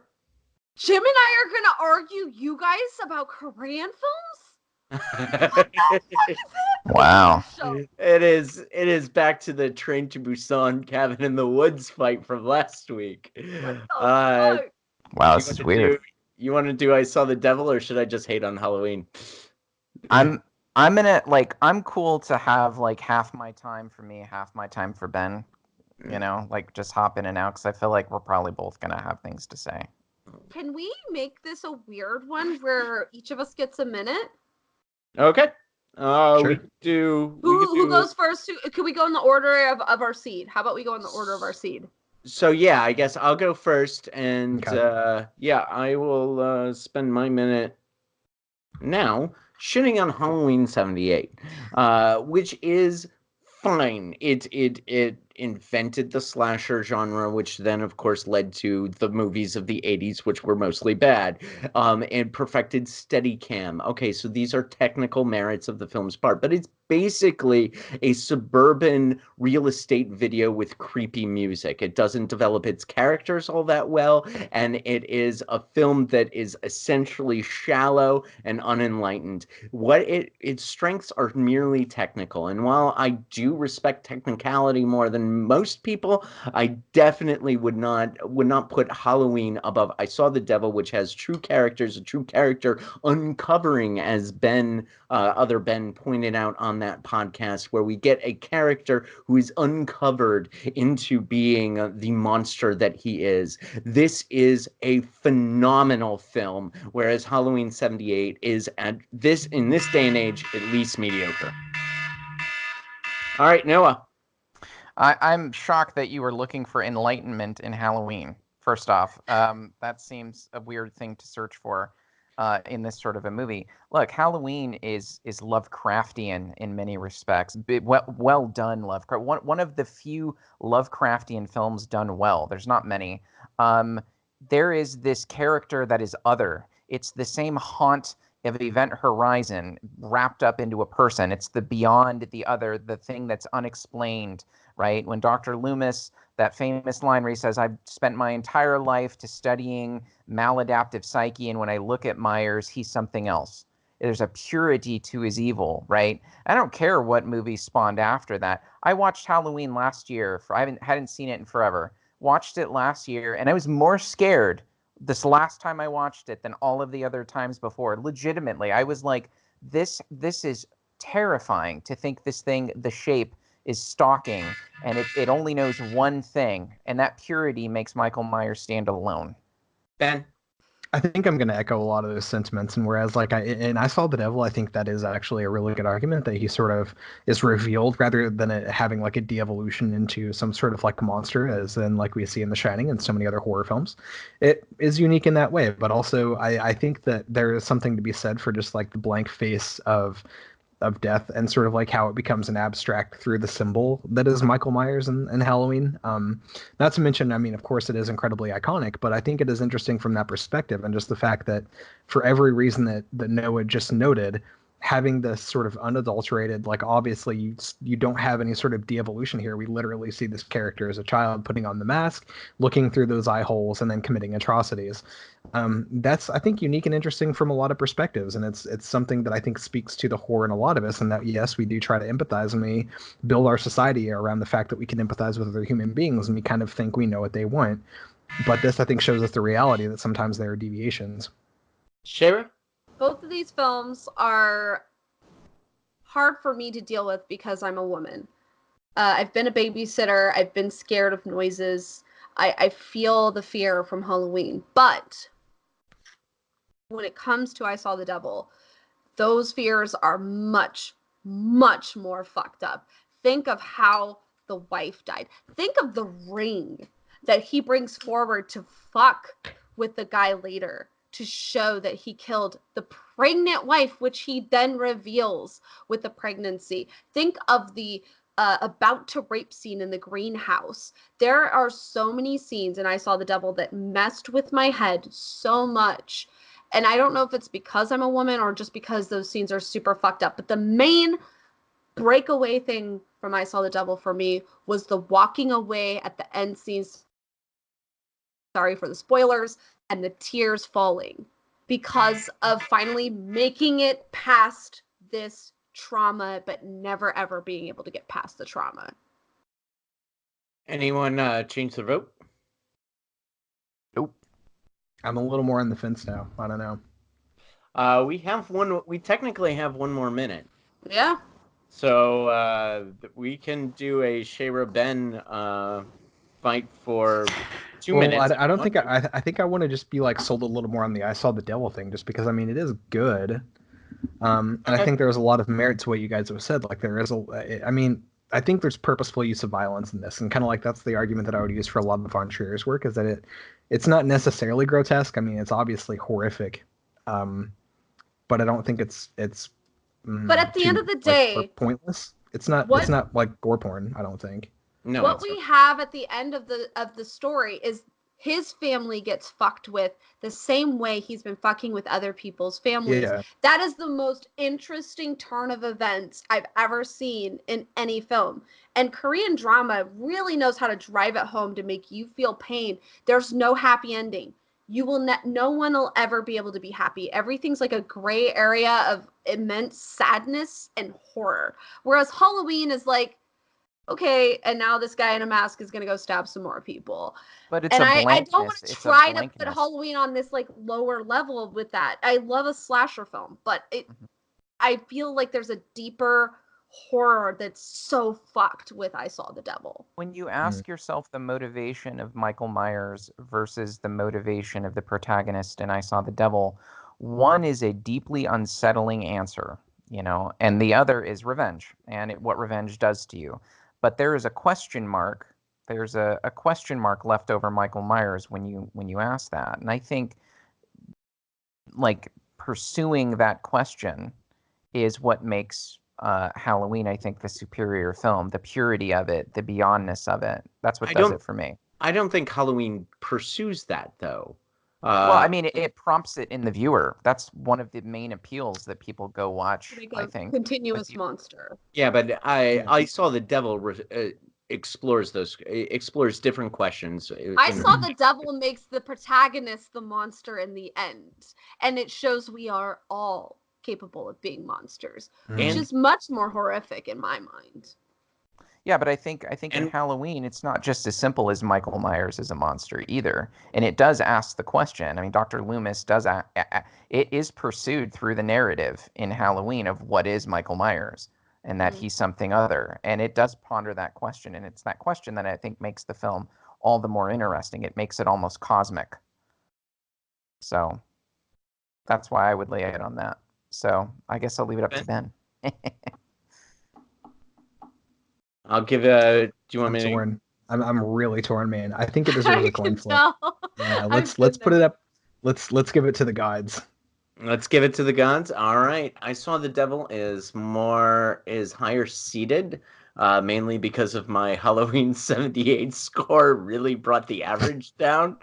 I gave Halloween 78 a 1.5. Honestly, I would normally disagree with you, Jim, but being put up against that film, yeah. All right, so I'm flipping now. I Saw the Devil is heads, and Halloween is tails. It is tails, Halloween. Nice. Does anyone want to use their shenanigans, Shayra? Not on this. Well, yeah, you voted for Halloween, so you sent it to coin flip. So, all right, that just means that it'll be harder for Noah in the next round. Yep. Which is It Follows, a movie about STDs, and Cam, a movie about a cam girl deep fake. I am going with It Follows. Noah. This is the hardest one. No, I'm just kidding. I'm definitely going for It Follows. It Follows is one of my all-time favorite horror movies. Ben? I think the Cam episode was probably one of my favorite episodes. I think it was a lot of fun. But in terms of the movie itself, yeah, I'm going to give this It Follows. Shayra? Same sentiments. I thought that the Cam episode was fantastic. I don't not recommend the Cam. It's definitely a fun watch. But yeah, for those who haven't seen the podcast, I wasn't there that evening, but these guys watched Cam with the Cam girl. Yeah, so, we had a Cam girl on and had some insight with a Cam girl who likes horror films, which is always exciting. That was a great show, and I love the same one who we scared to death with Antichrist. Ben, good job. Well, if we were putting our Cam podcast against It Follows, then maybe it would have a chance. But unfortunately not. We just have to go for the movie. And for that reason, It Follows takes it with a 4-0 lead. So that concludes Round of 64 Part 2. Join us next week when we do the Round of 32. We'll revisit some of these arguments. We've got Annihilation going up against the Vavitch, Creep against Midsummer, Annihilation versus Antichrist. Wonder if we're going to flip a coin on that one. On the other side of the bracket, we have the film that destroyed Jaws up against Rear Window, and A Clockwork Orange against Through the Glass Darkly.